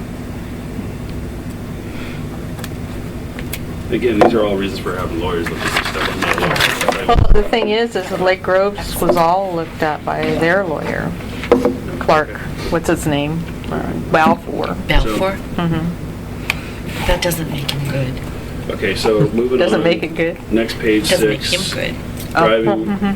2.12, driving record. I mean, once again, there's a conditional thing. As a condition of continued employment, last sentence of the first paragraph, as a condition of continued employment, each employee who operates district vehicles must maintain a personal driving record which is within risk criteria, if any, established by the district's insurer. Wow. So, You're I saying, guess SDAO has some, but we should say either, I don't know, this requires further action, I guess. It requires us to go and find our insurance, see if our insurance company has a list of cardinal sins of driving records. And we probably, well, yeah, because, I just send the drivers and Yeah. say, can they drive they or do not? an VR check. And Well, they'll- how do they, what is the check that says yes or no? So I think we should either say that it's, we will follow our insurance company's guidelines and outsource it to them. They'll tell us whether they can drive or not, right? Which is within risk criteria established by the district's insurer? I guess, yeah, just take out Just if take out, any, maybe. okay. Yeah. I'm fine. Well, What, and take then- out which one? If any. Okay.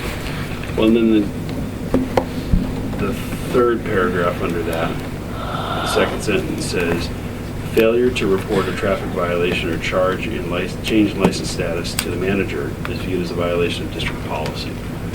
So if Dan got a speeding ticket this weekend and he forgot to come in here and tell you about it, then that's a violation of district policy. I think this is too broad. I think it should be if you got a violation while working or driving Right. a district vehicle, we'd want to know about. Well, What if they got a Dewey? when you had change in license status, that we- Gina's. Well, then take traffic violation out. Just report a change in license status. If their license gets suspended, and then we also have to give an obligation in here that says, if your license status changes, you have to tell your manager. Yeah, And then we could say failure to tell them will be, grounds for disciplinary action yeah. or something. Because then if you're driving without a license, Yeah. that puts us at huge risk. Well, I mean. Would it so be then- helpful to have a time frame in which they're supposed to report a change? Well, maybe, but ultimately Immediately. we have to describe what the changes are, a status, because some people don't know if they have a suspended license. You forgot to pay a fine on time, and they suspend your license. I've had a bunch of people come back, because we'll drive your lists, and you send this guy's got a suspended license, and half the time, at least, they go to the guy and say, your license is suspended. He's like, really? I didn't know my license was suspended. Oh, that's bogus. They Well, tell you. Yeah, maybe. Or they But do send you notice. They should send you notice. They do.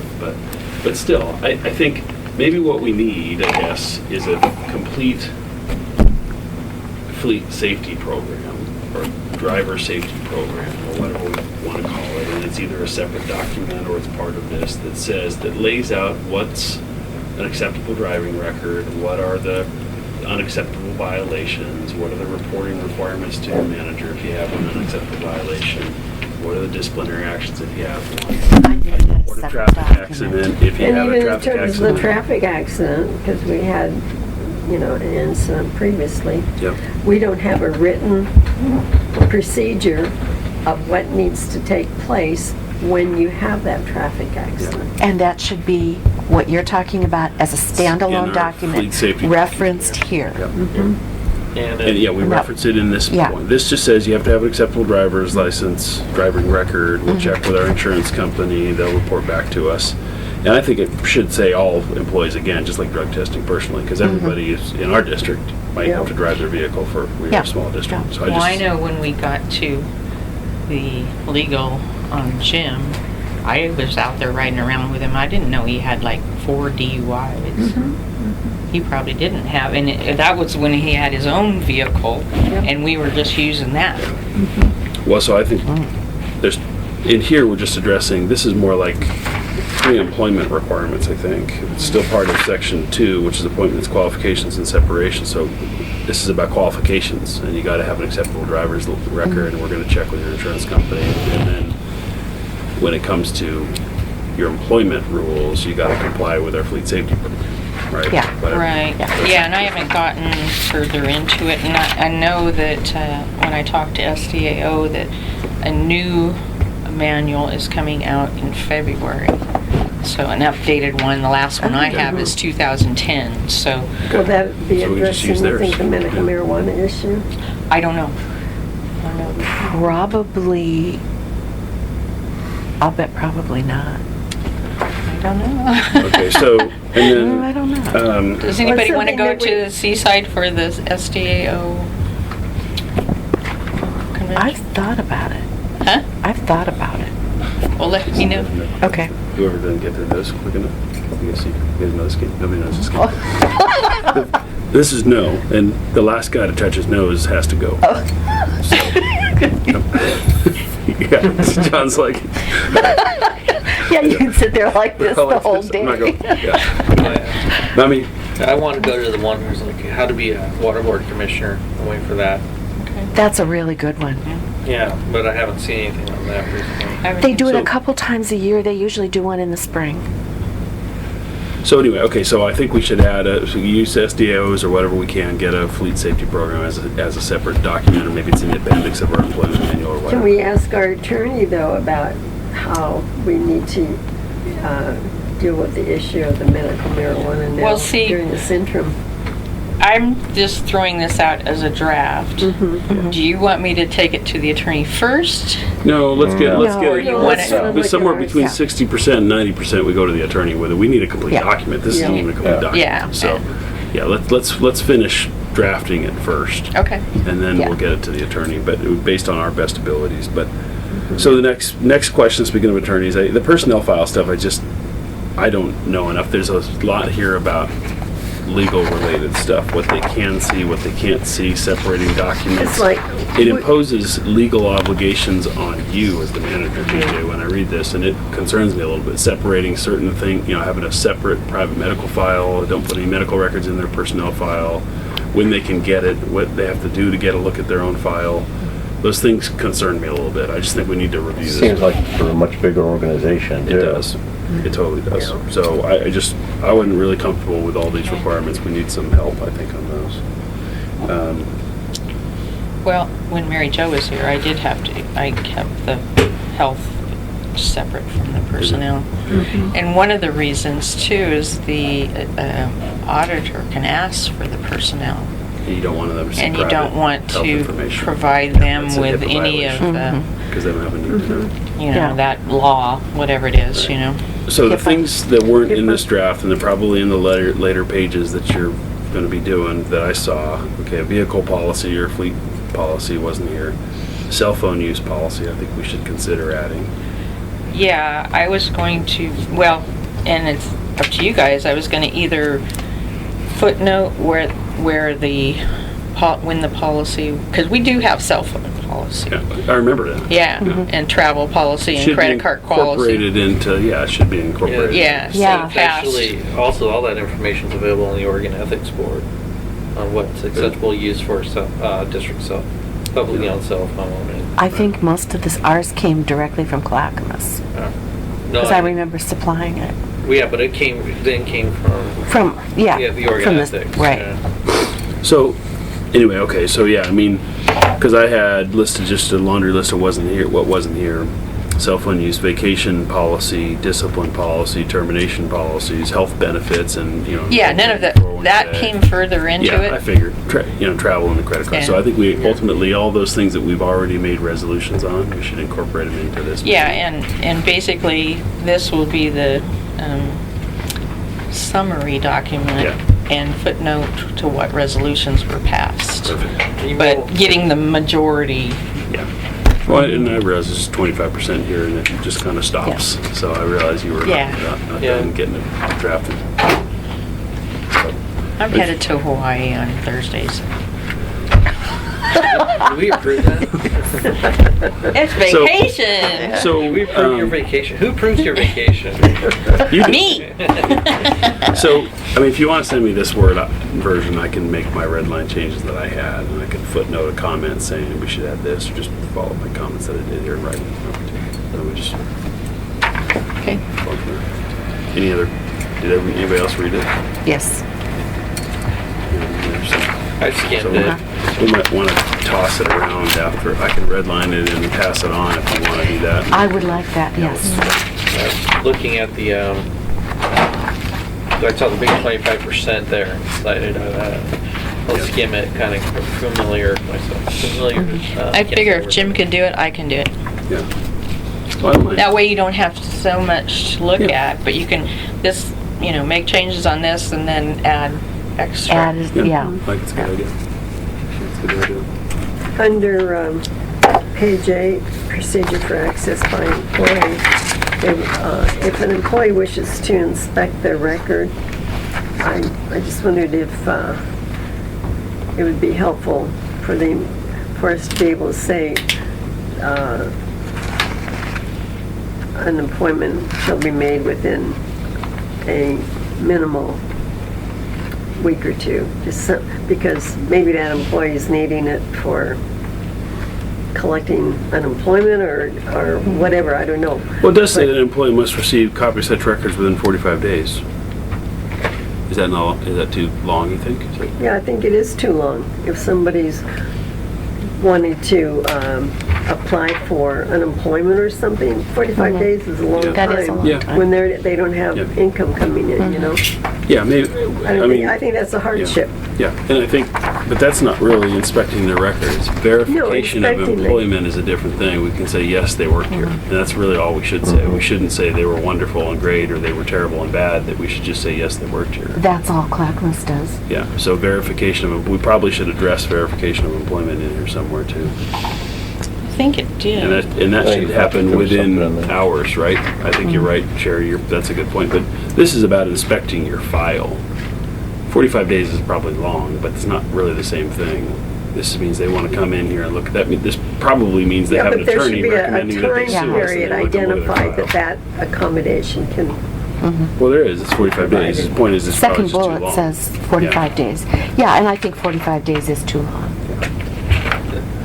There's the other thing too I'd like to see in here, and that's, I know you guys travel a lot. I don't know what kind of policies you have on that, but I don't want you guys finding yourself running afoul of the state ethics board, because that can get expensive really quick. And we're at no liability, but you are. It's like I mentioned the laptop issue. Yeah. That is an ethics violation. That is a potential problem if somebody complains. Yeah. About what? You bringing it with her? Or no, you- she put the 2 laptops out and she said, "Come and take them." Oh, yeah. That is Yeah, a you have no. to- I got it. Yeah, That- just well, let that's the about public have deleting, it. Yeah. wiping the old information off of it. No, right? it was the fact that there wasn't equal opportunity for the people that did the Oh, public okay. to get. Yeah. I mean, it's only a problem if somebody complains. Right. Yeah. I mean, it's a law that I've broken before I was aware of it. And it's like, oh, now it's like when you go to a conference and somebody says, here's a ticket to go see a show. Yeah. You can't take it as a public, unless it's $25 or less, right? 50. 50. And our policy at Clackamas County is 0, Yeah. nothing, because Well, I have public entity clients, and I've had them buy their own lunches and buy golf if we go out and play golf, and I'm like, fine, that's but it's not because they're choosing to do that, I it's know. because No, I they're know they dictated. have to. No, I understand. Well, the same goes for private sector. I can't accept gifts over $25 either. Yeah. So nowadays, they used to be able to. But if you try to give me something as a Clackamas County person, Well, it depends on the something either. situation. If I give you something outside, because we're not in a working relationship, but if we're in a working relationship, it gets a little bit more. So, and I think that needs to be addressed, because I don't want somebody working for it, so inadvertently having to deal with that. It's I think it's a good idea. and they don't get a lot down there, so I'm pretty sure they're bored. They really don't. A chance, I'll chances just are keep probably my pretty mouth slim that shut. somebody's going to come whining and dining and Dan, but you never know. Or DJ or anything. No, they're Yeah. not. No, I just want to make sure, because somebody's going to get if they get their boat nose out of bent out shape and they hear about something and they go file a complaint, that's just Well, it's, I can think of who would right now. yeah. we should have a policy about it, Yeah. and we should educate employees on the policy. And there should be a Yeah. reference in here about one sentence. ORS blah blah blah. 244. Yeah, and here's additional. Yeah, I want that. It's right. Yeah, that's good. Yeah, instead if you of more- reference that, then as it's updated, we don't have to change this. Well, it's just like Steve brought cookies by, and I said, "Is this under $50 for Christmas?" Well, that's fine. Yeah. It's just, I mean, and disposing of surplus, even a simple thing at the bottom of our billing saying, hey, we have this available for this much money. And that way they know that they can come, who knows? They want a laptop. Yeah. If they want it, who I don't know who would want an old laptop, but it's like we have a surplus fire hydrant, you can put that in there before we go and sell somebody else or supposed to, somebody might want to put it in their backyard for their dog. Send it to India. Well, if I that was have the case, two they'd of probably take it into the junkyard and get the money back. Yeah, You know? because they weigh I've about talked to 10,000 Jerry, pounds. and what he does, what he did at one point, there was a computer and one of the employees wanted to buy it, and he talked to the board, and they said yes, and then later they go, maybe that wasn't a good thing. Yeah. And so he says, I don't do it anymore. I don't remember what he said he did. And he's also said that, when a vehicle comes up, he just puts it out for sale, kind of like what we do. If you deal with the federal surplus and take your stuff down there, or state and federal, he said, you get nothing. By the time, and all your time and effort has Can we gone. put a surplus property tab on our website and just say, here's a list of But that's- you want stuff, just put it on our website? That's public notification. That is, and give the internal employees like a couple day grace period. So Yeah. That's Yeah. all.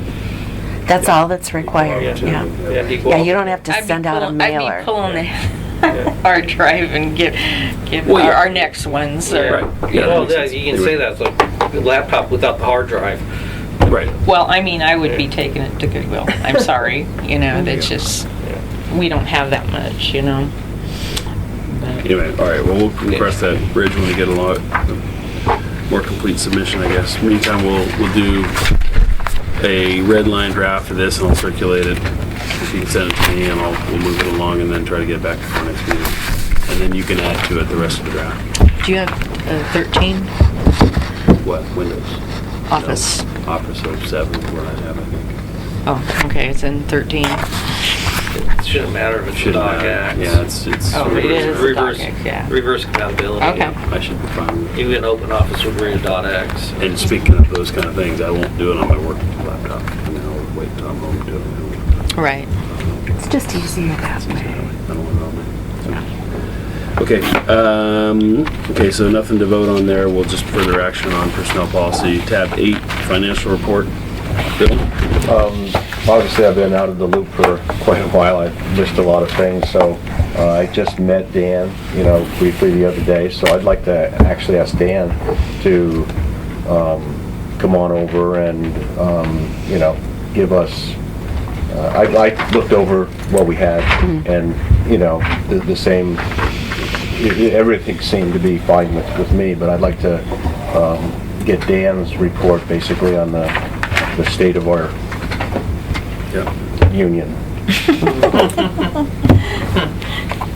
Well, as we said kind of last time, I think within the first month of me being here, it seems like we caught most of the mistakes, and I don't believe that we found any more, but we're kind of, as we go, if we find anything that looks weird, or if you see anything that looks weird, there was a lot of things that were misclassified for accounting purposes wise, and I feel like we corrected most of them. And so going forward, if anybody sees anything else, and we just made communication, I guess, with the auditor again. She's kind of said that she was busy with other things, so Yeah, up at the end of the year. Yeah. We sent her over that the report that we had last year. Yeah, so if Last in the next month, maybe if she makes further communication, and we've been providing her the documents that she wants, so I guess we'll keep you guys posted if she sees anything else alarming or misclassified. But I feel like we made most of the changes that she recommended, and then the other things that we found have been reclassified, so I feel like things are getting cleaned up. Based on the reports that we have, that we've been getting, have been the format and the choice of reports and all of that are something that was created before you came. So, Right. Do you have an idea, an opinion on a different method of reporting, a different presentation of what you think we should, as a board, have to address the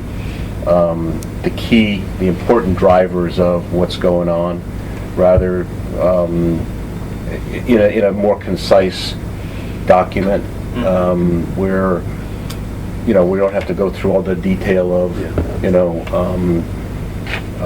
does the check route register balance and whatnot, or if you don't have an idea, would you think about that and maybe come up with some ideas or suggestions? Yeah, I mean, I think our original discussion was to sit down with our auditor, and if we can get them to give us the time to do that, to say what are, given our limitations in terms of size, what are acceptable accounting controls or recommended accounting controls that the board oversight can give to the finance director. If we can just say that'll help us form a report that says, here's what we really need, these are the bare minimums. Because I think when we talked to them, if we go back to those November minutes, Lene was kind of like, wow, you guys do a lot more than most districts. Than required, yeah. Yeah, so okay, well, what should we do then? Is a question. Yeah. And let's get to that first. And then if we want to do more than that base minimum, then we can do more. Yeah, But you can always do more of it. right now, we're just shooting in the dark. We're looking at all kinds of stuff, and we don't know if we should or shouldn't. Yeah. Seems like. Yeah, does it really matter on some of it? Yeah, like a lot of the stuff is outlined that we follow, that Mary Jo had put in a lot of reports that she did, and maybe she gave you guys too much information or something like that. So coming in, I was directed to follow through on. Yeah, right. not Well, that trying makes to- sense. So he make makes, any yeah. Makes sweeping sense. changes, but what I could do, and I'd be willing to do is, if you want me to, I could research what some of the other districts are doing as far as reports that their boards like to see, and then I could just present that maybe next time, and you guys can take a look, and if it looks good to you, then we can just change it going forward. Well, I think looking good to us is one thing. The second step is look good to our auditors too. Right, Yeah. exactly. Because Yeah. part of our issue is we're not big enough to have the accounting controls that they recommend we have. So are these board controls adequate? And from our auditor's opinion, we need to get that opinion. There ought to be some recognition of the fact that there are lots of small boards Yeah. in many areas like ours that just don't have a large staff. Yep. So what's adequate from an accounting point? And Right. outline that. They certainly deal with them. The thing is because they are GF whatever standards, Oh, Gatsby. GASB, Yeah. Yes, you know, they'll still say we just don't have We'll it. still have a significant deficiency, Yeah. but okay, Yeah. what's a prudent and reasonable amount of oversight from a board given our staffing is the question. Yeah, And if they- given that we're never going to be able to meet the standard. Yeah. Yep. And we acknowledge we won't meet Yeah. the standard. We're not going to hire Notre Dame. Because No. it just was not, but we don't have money. it's like, historically, I think, since the Arthur Young, some of these national problems occurred, then they're revving up the due diligence. And they need to make that statement of, a significant deficiency because of this QuickBooks thing. And we get it at the fire district Well, too. she sent an email back once she did recognize it, and she said, I didn't know that they had a report for audit trail. So we sent her the copies of the reports we can do. So they apparently weren't aware of Okay. what QuickBooks did. Okay, so but the action item to keep us moving is that Dan's going to do some research and maybe call fire district, find out what they're doing and some other ones about what other small districts are doing, and then develop a proposal, get our accountant or our auditor to look at that, see what they think, and then present that to the board. But in doing that, make sure we probably still have to do this for the next board meeting. Yeah. We're still using this system. And maybe the auditor might not even have time to take a look. Yeah, it might be two at board it. meetings out or something, whenever we can get it done with the auditor. And then the thing that the auditor wouldn't really care about, but we would be, how are we doing against budget? Yeah, the budget thing- versus actual is Yeah. really useful. Yeah, Yeah, I think this report, I don't see Yeah. any reason yeah. to take this out. All right, so, should we go through the check statements as well then while we're on it? Number 9, or do we want to approve the financial report? I guess we got to approve the financial report. We have a motion to approve the financial report and the actions we just discussed. So moved. Second? It's been moved and seconded to approve the financial report and authorize Dan to do some research for whenever he can present it to the board based on our auditor's time. All those in favor? Aye. And Dan is going to the ONFA, but it's the first week in March, so he will have a chance there to network with people and talk to them directly. And that one's what? Okay, I know you're going to OAW, Oregon Water Association. yeah. And then you're going to Oregon Municipal Compliance Officer Association. both at Sun River. Both at That's Sunrise. All right, so last one is bank statements. Any commentary on that, Bill or Dan or anybody else? I didn't have any. Dan, do you, want to address that at all? Everything Yeah, reconciled? yeah, everything reconciled. Okay. All right. Any other comments from me? Look, I looked at them too. Yeah. Add up. Okay, so do we have a motion to pay the bills? I move we pay the bills. Second? Been moved and seconded that we pay the bills. All those in favor? Aye. Okay. Next item is commissioner staff comments. I had one comment about the surface water management plan, or the drinking water management plan, we might consider talking to Mossy Bray Water District, because they certainly are within the area of concern. And whether they have any knowledge or any expertise or even any interest, I don't know. Where's Mossy Bray? Stafford Road, you know, Oh, that okay. little water Okay, tower. okay. There's a little PUD down there too. Yeah, it's Shadowwood. Shadowwood PUD, Yeah. yeah. Shadowway, Shadowwood. wood. Yeah.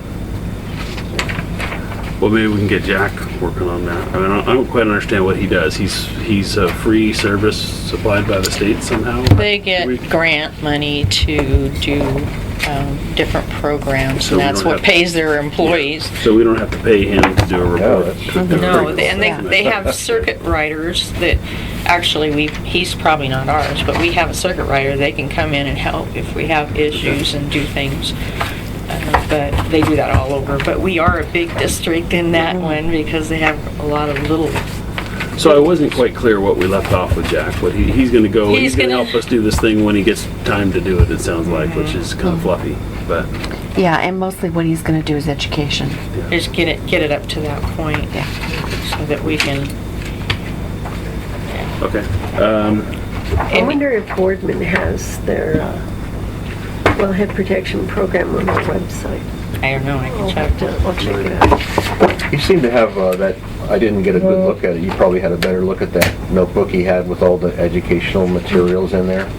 It seemed like a lot of, you know, Well, see, what it comes down to is they end up with a document, and that was the document that oh, I see. the district was ending up with. And But at the the end, copies were yeah, at the end- educational material. Yeah. And he had a disc in there too.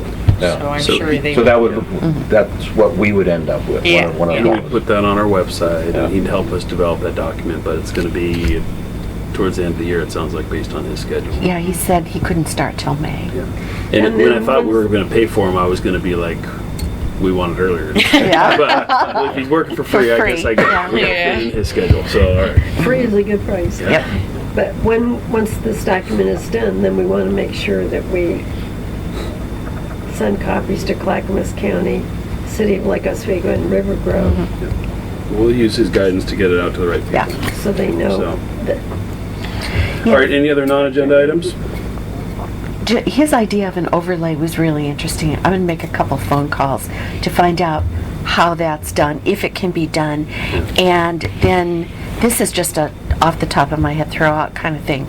Do we want to approach a legislator about supporting an overlay district? I'm thinking specifically of Julie Parrish, who has our district, House District, and she was the one who was involved in making sure that no compost facility could be sited within 1,500 feet of a school.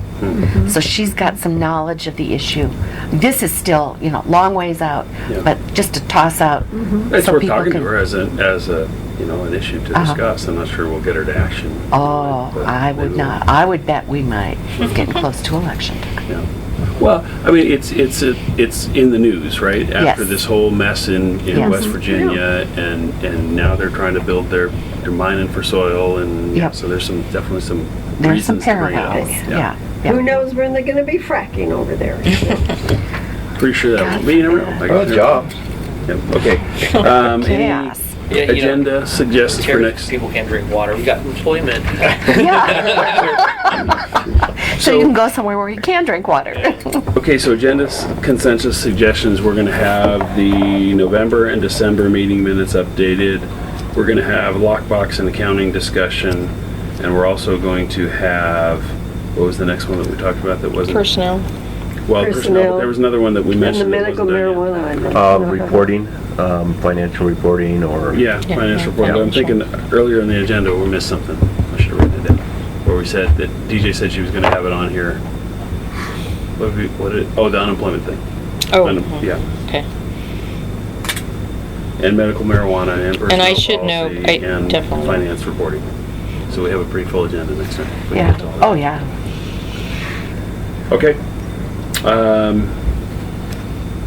I think we've covered, we don't have to make, I don't know why I never remember this. We don't have to move to close the meeting. do we? You simply can close it. We are going to adjourn the meeting at 9:36 a.m. Thanks for playing. Thanks for being here.